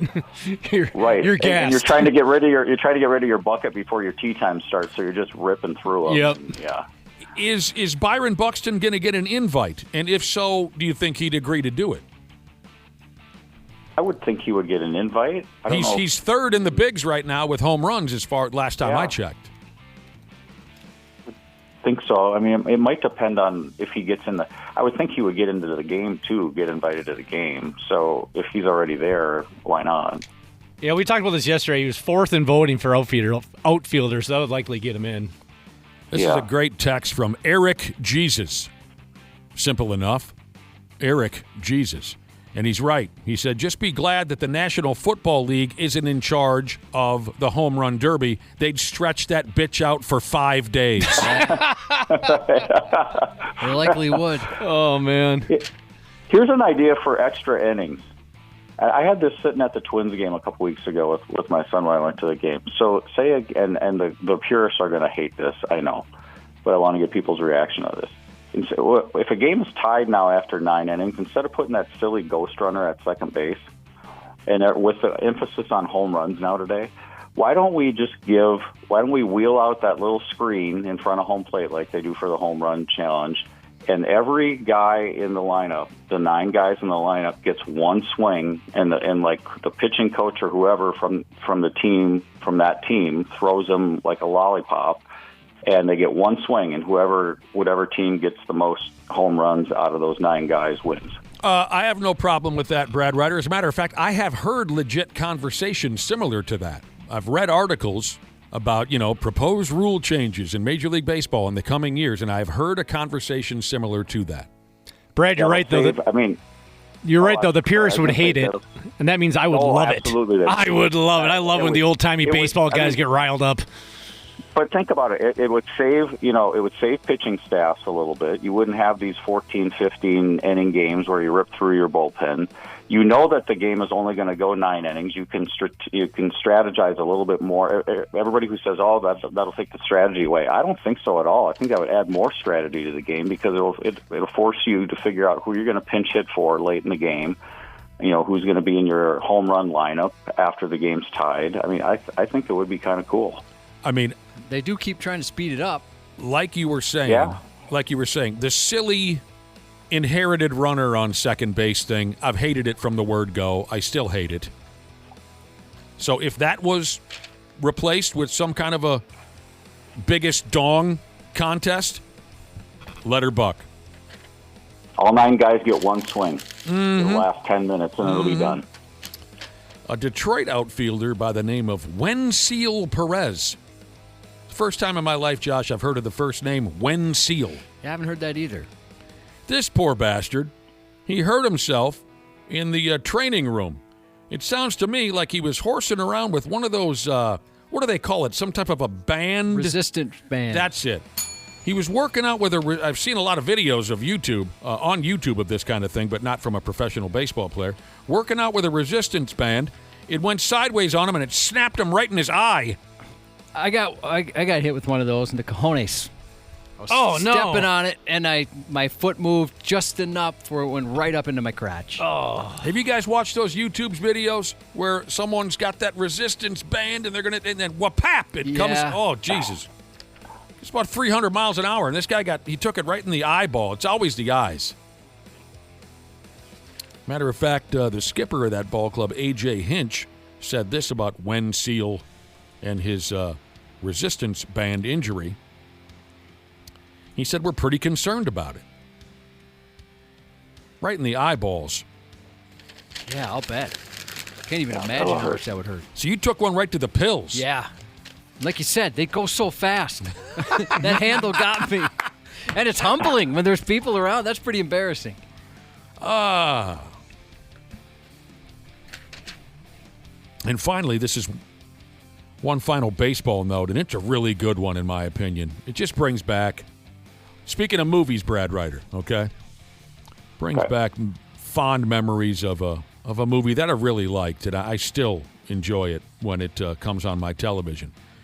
The cast from Napoleon Dynamite has purchased a minor league baseball team. Now, the cast I'm referring to, a feller called John Grease. He played Uncle Rico. Are you a avid fan of Napoleon Dynamite, Brad Wright? I've seen it, so I'm familiar with the characters, yeah. Okay. Solid movie. I think this was John Grease, the Uncle Rico character. He was the one who really pushed the idea of buying a baseball team. Going along with it are the other actors, John Heder, who played Napoleon himself, and Efren Ramirez, who played Pedro.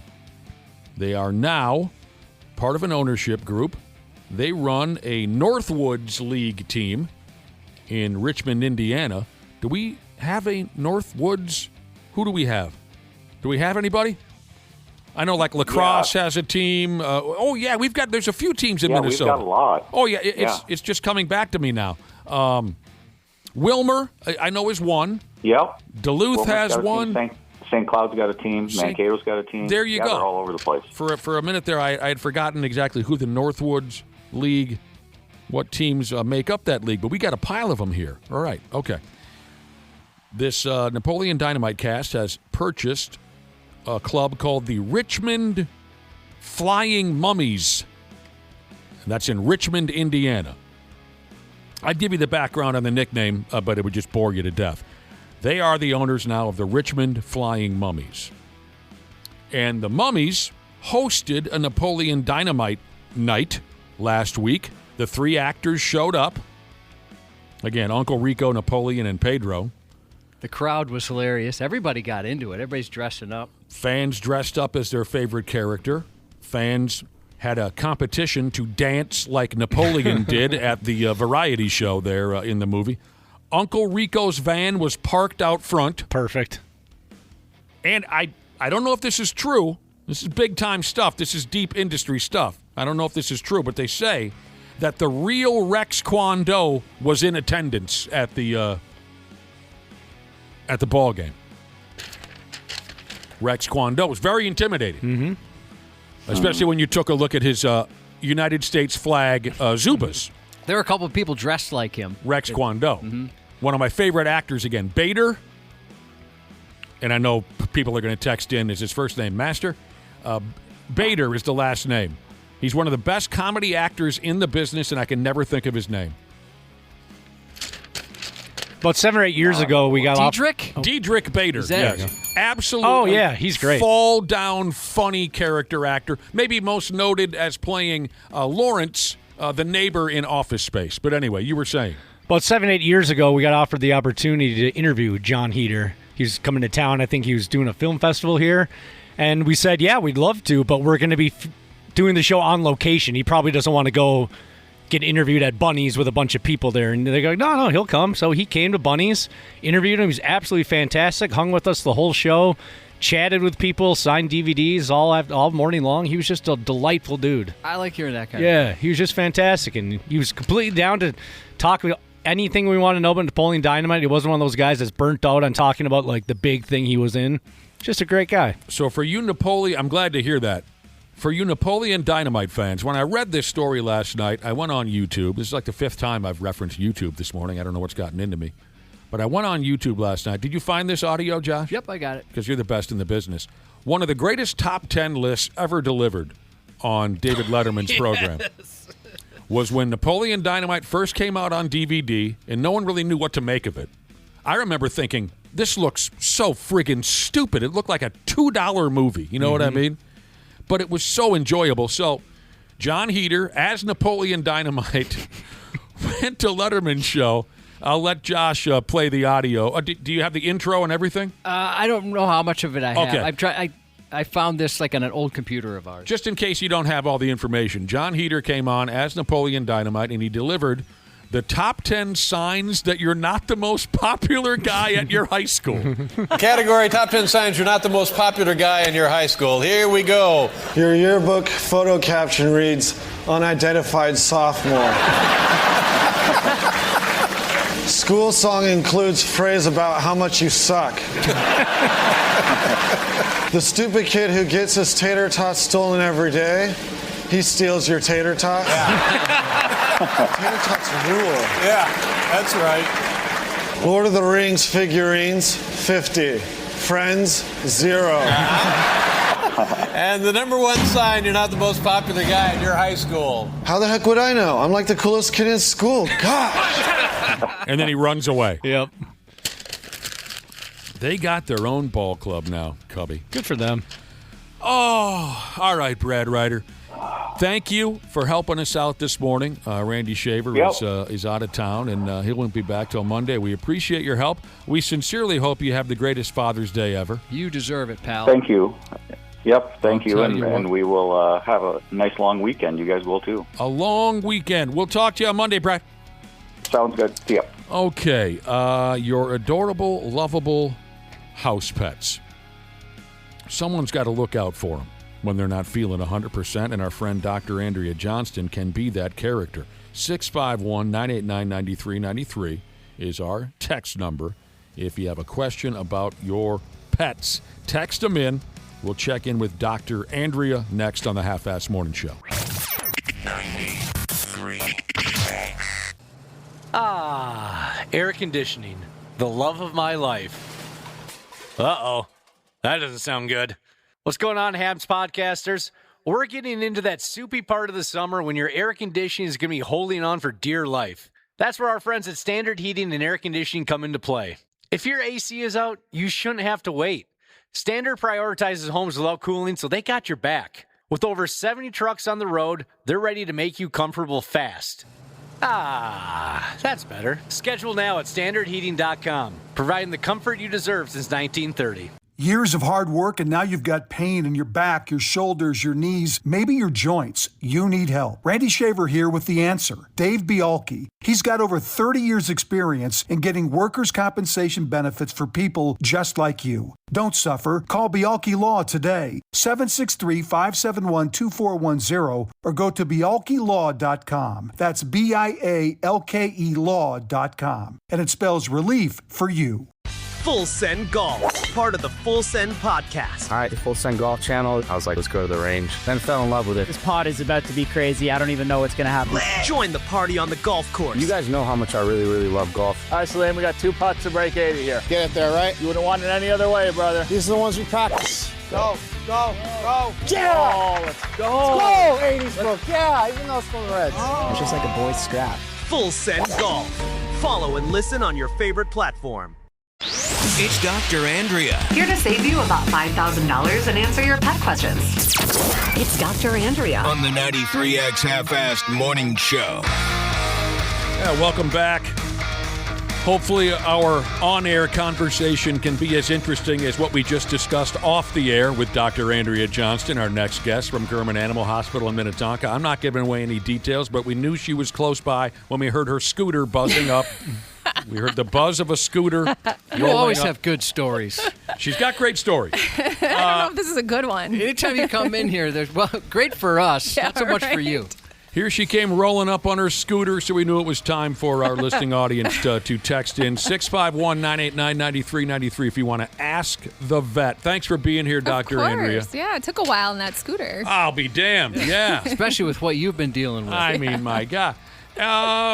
Yeah, you always have a great story or two. Unfortunately, this is one that I'm not comfortable talking about on the radio. I'll let you say anything that you might want to say, but you don't. No, my car was stolen, and I don't have a car to drive around, so I'm riding my electric scooter to work. That's so insane. With your little helmet on. Yep, it's actually pretty fun. Clipping along at about 20, 21 miles per hour. Yep. You know what? Who the hell would steal Dr. Andrea's car? What the hell's the matter with people? Bogus. No. Right out of my driveway. Yeah. Oh, wow. I had a car towed once, and just the confusion of going, I swear I owned a vehicle. I know. I know I owned a vehicle. That was the worst. I mean, I woke up and I would like walk to the end of the driveway and I look down the street. I opened the garage. Oh. Where's my car? How did you keep your cool? I think I would just go nuclear in that moment. I would end up just naked running down the street with a baseball bat, accusing everyone. You know what I mean? I would snap. It's just the weirdest feeling. You're like, well, it's gone. So we're even more grateful that you made it. Yeah. Well, thanks. That kind of thing. So are you extra paranoid about security at this point? Yeah, I mean, my husband's installing all that stuff, and you're like, well, is that going to deter them? Because who knows? Well, yeah, I mean, the cops always say nowadays it's usually you see a lot of young folks that do that kind of thing that are posting on social media. Yeah. Yeah, I've had cops. So our house got broken into a few years ago, and the cops were like, "Hey, we'll figure it out because they'll post it on social media." Well, and that's what these guys did. They posted their faces on social media driving my car. Yeah, they just don't care. What? Hey, you're not alone, Dr. Andrea. Got people texted in saying my nephew's car was stolen out of his driveway last week. What the hell's happening here? Yeah. I had a neighbor once, a heavy drinker. She lives across the hall from me. She's partying all the time. One Saturday morning, she comes and knocks on the door.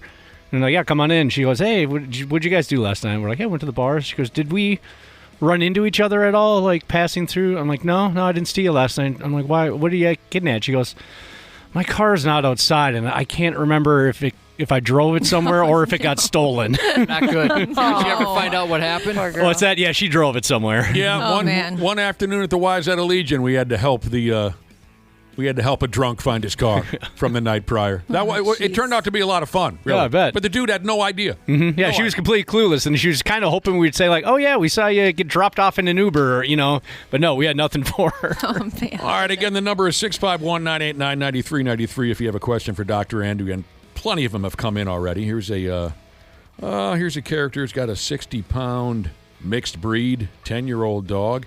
Came inside the house the other night with a swollen snout, but only on the right side of her snout. They're guessing a wasp or a bee. Yes, those are the cutest when they come in. I feel bad for them, but their faces are so cute. It is. It's adorable. Is there anything to be worried about at all? No, I mean, some people proactively over the summer months will give their dogs Benadryl a couple times a day just to prevent that. Like if you're stung once, you get a little reaction. Stung twice, it might get worse.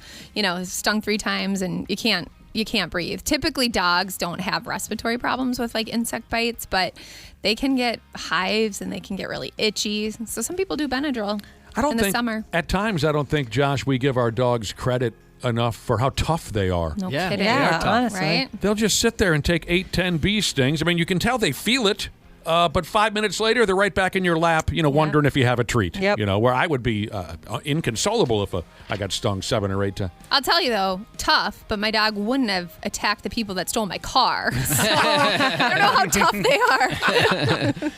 Damn dog, what the hell were you doing last night? I don't know. They look cool. You didn't notice any of this? I know. This person wants to know how hot is too hot to walk a dog on pavement.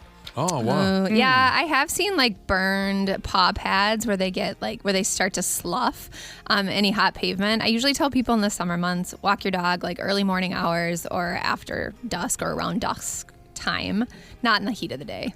Yeah. Or have them walk on grass or gravel. I usually get down and touch it myself.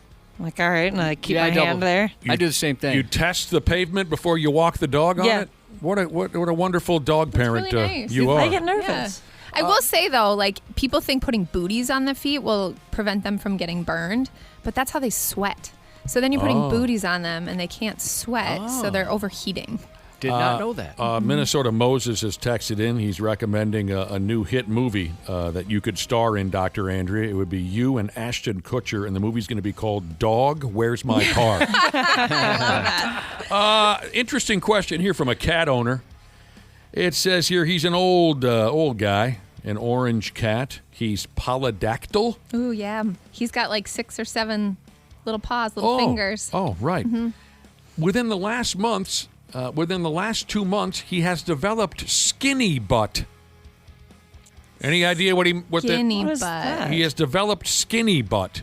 Nick has that.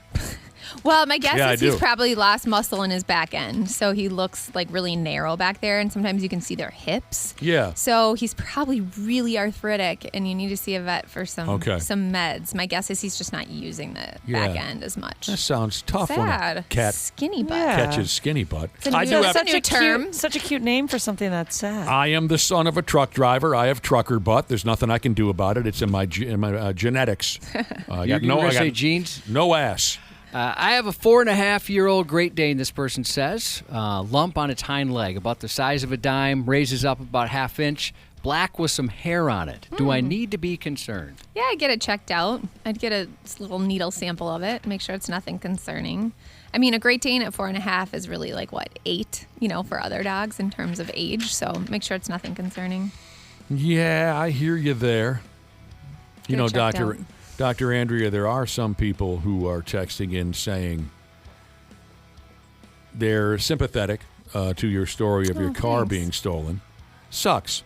But a few people are saying, isn't that interesting? You get your car stolen, and there's a few people texting in saying, I would love for someone to steal my vehicle. Yes. I was telling Dr. Andrea off the air, I had a buddy who had his car stolen. He said it was the best thing that ever happened to him. I bet. I was in that boat for a long time. Like, just take, please, anybody. They're saying they leave this garbage car of theirs in the driveway, unlocked, keys in it, and no one will take the damn man. thing. But here you are. Yeah. Another question about a kitty. Very congested and sneezing a lot. Our listener says, I say God bless you every time and I get no response. No, they're seriously asking, is there something they can pick up over the counter to help with this sneezing and congestion? Yeah, so it's a couple things. Either it's allergies this time of year. The allergies, I'm seeing so many pets with allergies right now. There's not really much you can give it over the counter for allergies. Otherwise, it's like a viral thing. Cats can harbor that in their system for a long time, and then unfortunately something can bring it out. So there's really not much you can do with it. You can do lysine powder that can help with the respiratory stuff. Otherwise, if it gets like green and mucousy, then it needs antibiotics. Green and mucousy, she said, Josh. Yeah, that's nasty. Here's a behavioral question about a cat from Super Swing Driver Jesus. Male cat, about 1.5 years old, had him since he was a kitten, and apparently he's now waking him up about 3 to 4 times every night to lick his nose and chin and suck his earlobes. Is this normal? It's just weird out of nowhere it started to do this. Have any of you had that cat in your lifetime that sucked on and licked your hair? No. We had a wacky cat when we were kids, and I had a lot of hair back then. And his favorite thing to do was to lick my hair. And oh, dude, that would piss me off. He would when I would go to bed at night, he would lay on my pillow and lick and suck on wads of my hair. Ah, dude, So funny. yuck. Yeah, I mean, that cat was probably weaned a little too early, is my guess. Otherwise, he's hungry and is trying to wake you up for food. I mean, they're nocturnal, right? So they're running around in the house, getting bored. Maybe you need to get another cat. Oh, like a pal? Yeah, cat like pal? a buddy. Keep him occupied. Mm-hmm. Yeah, that cat that was a hair eater, he took a walk one day. We never saw him again. Oh. Yeah, maybe he didn't like the taste of pert. Yeah, I don't know. Your hair took a walk, too. He didn't like the taste of Head and Shoulders. A golden retriever. Ah, aren't they just the cutest? They are cute. 3.5-year-old golden retriever. Trout fishing, Jesus texted in. Small tumor on the inside of his tooth. He has gone to see the vet, and that veterinarian said it looks more cancerous than not. But the soonest they could schedule surgery was about 4 weeks from now. He says he's found some things online on mouth cancer in dogs, and it can spread quickly, needs to be caught early. So with 4 weeks out from the first possible, should he be looking elsewhere to get something sooner? I would say probably the average clinic schedule is about 4 weeks out. I mean, they could put you on like a wait list or something, but golden retrievers in particular are super susceptible to oral melanoma, which can be really aggressive. So I would just see if they could squeeze you in sooner and share your concerns that Well, you're dang. worried. But I mean, think about people, right? They get a cancer diagnosis and they can't be seen for like 4 months. But still, if Right. you want to try and get in sooner, I'd call your vet and see if there's anything they could do. Oh, puppy. Yeah. Hatch Daddy Jesus has a 2-year-old tabby named Zoe. Time to time, licks the carpet looking for crumbs. But I was told it's a dental issue. I've looked her teeth over, appears to be fine. Is there something I could buy for her teeth just in case? No, she probably needs her teeth cleaned and look to see if there's any abscesses or anything in there. Sometimes they'll lick stuff like that too because they have reflux. So, oh yeah, you've mentioned that before. Yeah, they'll lick. Usually it's like a GI thing, not a tooth thing. So if they have GERD or reflux, certainly that could be the cause too. Dude. I know a guy's got GERD. Sounds miserable. It's the worst. Yeah. Interesting question from Crystal Amazon Jesus. Our guest this morning is Dr. Andrea Johnston from German Animal Hospital, helping you out. If you want to text in, 651-989-9393. That's our Luther Bloomington Kia text line. You've been in the business for many years. Crystal Amazon Jesus wants to know, do you see more cats that act like dogs or dogs that act like cats? I don't know. I had a couple cats yesterday that were like sitting on cue for treats. So I don't know. I'd say there's more cats that act like dogs than dogs that act like cats. I have a dog that acts exactly like a cat. Just Well, explain everything about that. him. Like, he's like that. He gets nervous like a cat does. He likes to lay and sleep on top of the couch, like the back of the couch. He likes heights? Yeah. He likes to lay in the sun. He likes to chase those laser pointers, except it makes me sad. I don't allow it in the house because it makes me too sad watching him do that. He chases a laser pointer. Why does it make you sad? Because like he's never going to get it. Oh. It's so sad, man. Like them chasing their tail. Yeah. Oh, my God. I never thought of that. That is sad. They'll never feel that accomplishment That's at the end. satisfaction. Well, you That's could what they're fool looking him. I mean, for. you could fool him. You'd run that laser pointer around and then just throw a treat in his mouth. You know like, what I mean? yeah, you ate it. You got him. Do you remember my cat, Dr. Andrea, Big Big Lou? Lou, yes. He was the most dog-like cat Cool I've ever. cat. There was nothing that Yeah. bothered him. He was the toughest He was so cool. character. Anyway, so Crystal Amazon Jesus has a little story. He asked, of course, do you see more cats that act like dogs or dogs that act like cats? He says, R.I.P. to my homeboy Mittens, the kitty. He was raised on a farm with dogs, and he couldn't be bothered for anything. You could roll him up like a pretzel and bounce him like a basketball, and the sumbitch would look at you like, hey, why'd you stop? One of our dogs is like that. You can do anything to him, he's cool with it. Wow. Sorry for Yeah. your loss there. Mittens sounds like a cool character. Vertically Challenged Jesus said they Challenged Jesus has a cat named Oscar. Been meowing in pain when he poops. Oh, It's diarrhea. my grandpa did that. We had him tested, and his blood work came back good. Fecal sample tested good, no parasites. Any idea why he's having so much pain pooping? I feel terrible for him. Our poor Bubba, she Yeah, said. buddy. It's a cat day, isn't it? We're talking Lot lots of of cats. cats. Lot of cats. Yeah. So I'd get an X-ray, make sure that there's not any arthritis or hip or back issues. You could try like pain medications too to see if that helps with any pain because they have to posture in that little box, right? And Yeah. if it hurts. And then make sure they've done a rectal exam. Make sure there's nothing in there, like a lymph node or Boy, something. that sounds... super fun to do on cats. They love it.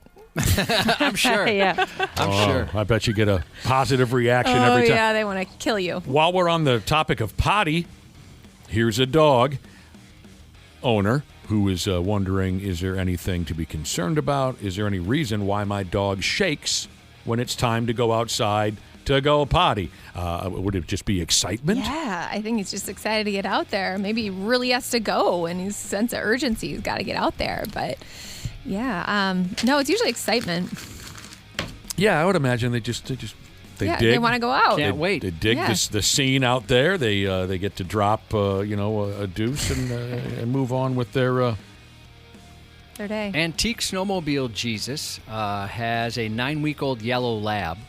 What's the best approach for stopping the constant nipping and biting? Yeah, that is going to get worse before it gets better. Usually they don't lose all their baby teeth until 6 months of age. So you won't see the worst of it until about 16 weeks of age. So they get pretty nasty. So you have to redirect them, offer them a different treat, exchange, a toy exchange for them nipping at you by giving them something else. And then I always tell people with kids, like, don't scream, don't run, don't yell, because they think it's a game. So they'll keep doing it. Before we go, another shout out. We got to take a break. We're not leaving for real skis. We got to take a break. Before we do, one more text from a listener who would like to give out a word life to a pet who has checked out. Wondering if I can get a shout out this morning to my dog Guster. We had to put him down last night after 11 years, and he was the best beagle in the whole world. That's from Madison IT nerd Jesus. I'm sorry. I'm sorry. Yeah, that sucks. It's Dr. Andrea On the 93X Half-Assed Morning Show. All right, then. We're back with Dr. Andrea Johnston from German Animal Hospital. Before we get to a couple more questions from our listening audience, this here is one of our favorite subjects when Dr. Andrea swings by, and a big official article popped up the other day. Here are people rattling off the strangest things that their dog has ever eaten. I'll blow through this real quick. You've told some great stories on this program over what you've seen in your career, what dogs have swallowed. We've all shared personal stories. I'll blow through this. These are the most ridiculous things a dog has ever swallowed. Over 2 pounds of sand. Ugh. Yuck. Is that to calm your tummy? Is that why they would do that? That's why horses get super colicky, is when they eat that sand. Yeah. Have you ever dealt with that? Nope. No sand. The flooring of a boat. Jeez. Wow. Multiple garden lawn sprinklers. Whoa. Wow. How do you do that? Crunchy. 2 full wasp nests. Also crunchy. Oh, my gosh. Here's where an old Dr. Andrea story comes into play. Several tampons. Oh, yeah. And what was the number again? I think it was like 21 or 18 or something like that. Jeez Louise. Yeah. Reading glasses. A driver's license, a television remote, and finally, the F11 key on my computer keyboard. Yeah, F11. You know what's a big one is AirPods. Oh. They love those AirPods. Oh, I can see that for sure. Because I think they like the earwax or something. Oh. Well, Swallow 'em. they smell like their favorite person. Must be. Right? Icky. Yeah. Oh, God. We get a lot of those. And retainers. Oh, sure. Yeah. Sure. I was picturing a dog wearing a retainer. It's really Yeah, cute. retainers are a big one, too. There's Yeah, are all there kinds dog of- braces? That you could. No if you way. Really, I mean, you can do root canals, you can do implants, you can do all that, but I don't do it. That's where I went to get my dental work job. Just brought you to the vet. I went to Dr. Like Andrea. you're in the mall. Probably cheaper, Yeah, honestly. it was much cheaper. Yeah. What is a Vizsla? Vizsla? V-I-Z? Vizsla. A Vizsla? Yeah. Okay. This person has a 4-year-old Vizsla. Whines uncontrollably when my 3-year-old son cries, but does nothing when my 3-month-old daughter cries. Why is this? I Wow. can't get her to calm down once she starts whining. That's interesting. Doesn't like the other kid. No, it's got to be bonded to that 4-year-old for some reason. More protective of it. Maybe it really bothers the dog. Vizslas are known to be a little high anxiety. Might need some Prozac for that dog. I'm going to have to look that up. I've not. They're never heard. beautiful dogs. They're like a rusty red color. Oh my gosh, yeah. Kind of skinny. They have pretty colored eyes, too. Very cute. Yeah. The Vizsla. That's a new one on me, too. Okay, interesting question here, listener. Oh, sorry, real quick on the temperament. Affectionate, energetic, loyal, hates 3-month-old girls. Oh, there you go. Right here on Ding, ding. Wikipedia. Listener says, I have a Labrador Retriever. Do you think I could teach him to roller skate? Because that would be sick. Oh, that would be That sick. would be awesome, wouldn't it? Any No. chance? No. Not a lab. They're the ones eating the metal sprinklers in the yard. Oh, I suppose he'd eat the roller Yeah. skates Just right missing off a of few his... brain cells. Yeah, what dog would be the best in your estimation to train to roller skate? Like a little dog? Man. Like a real tiny You know, dog? honestly, probably a Great Dane. Really? I feel like Do it, they're- Josh. Do it. Yeah, they're Do it. more like a person, kind of. They're taller. Maybe a border collie. They're smart. Oh, yeah. Yeah, they're You supposed to be know? real bright. They are very smart, and they can tear your yard up in about 20 minutes But if you let labs them. are so athletic. They're just so not smart. And I have had one. I mean, they're great dogs, but they're just missing a few brain cells. Teaching a dog to roller skate, ... because that would be sick. Yes, it would. sick. Yes, Be it would. awesome. At the Hamel Rodeo Parade, there was a roller skating gorilla. Oh, Yeah. Wow. Yeah. Really? I think it was a dude in a costume, but I mean, he was a gorilla on roller skates. That would have been really cool. One-legged biker Jesus says, I have an English bulldog, gets diarrhea randomly. Tried an allergy diet with HA food. Hypoallergenic. Seemed to help, but then it didn't. Any Well, idea? you got to keep them on it for a long period of time. I mean, bulldogs are known for GI issues and IBS. So sometimes you have to do like steroid trials and things like that too. The only way you can confirm it has IBS, you have to biopsy the intestines. But you have to keep them on that HA diet, strict, nothing else, like nothing, for a good 6 months. Anyone ever had their dog embarrass them?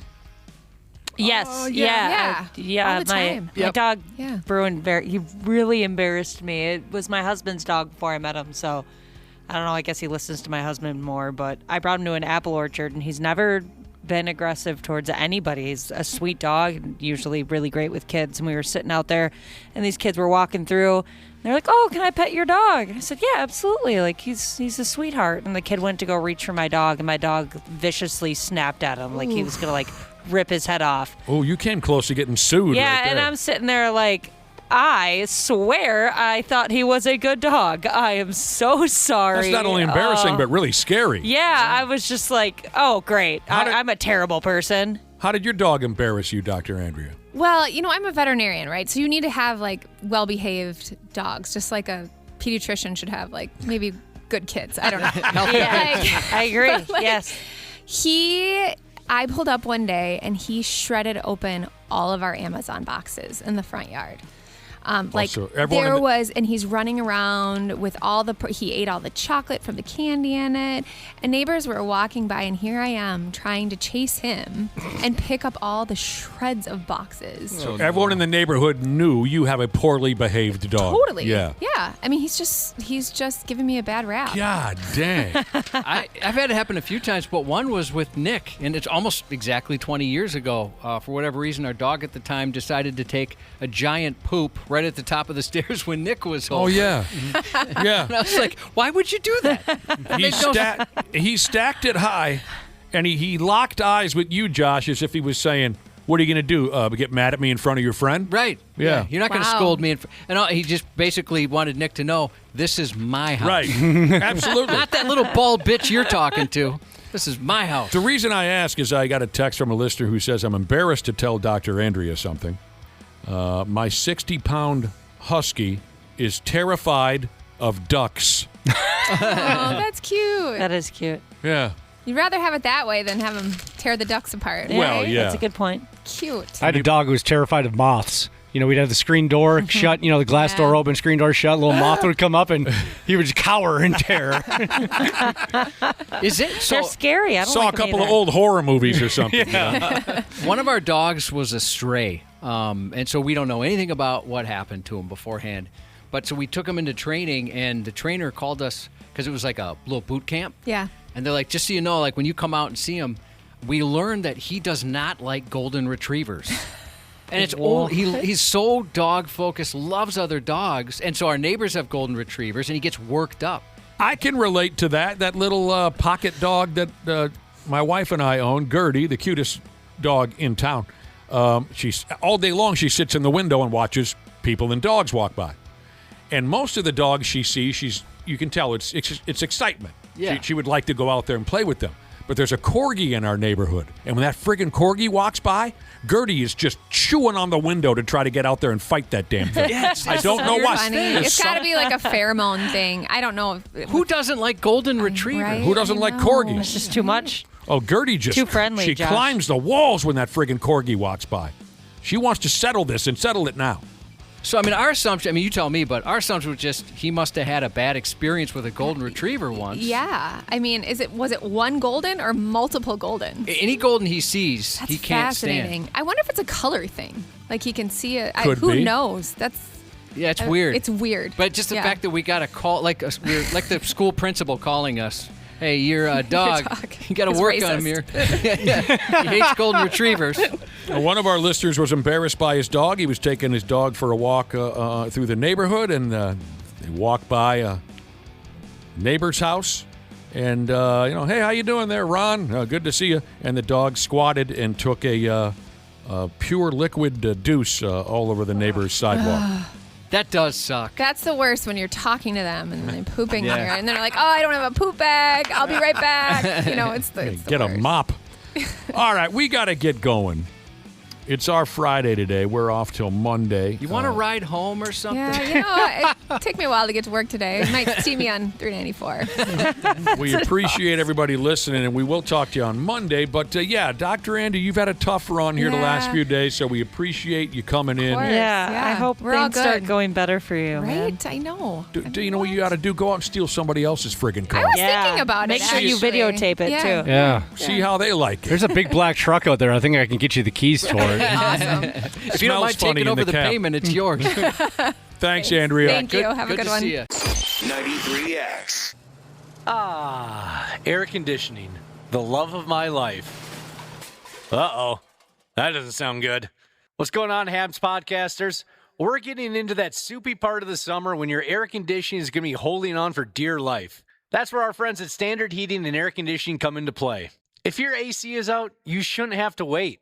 Standard prioritizes homes without cooling, so they got your back. With over 70 trucks on the road, they're ready to make you comfortable fast. That's better. Schedule now at standardheating.com, providing the comfort you deserve since 1930.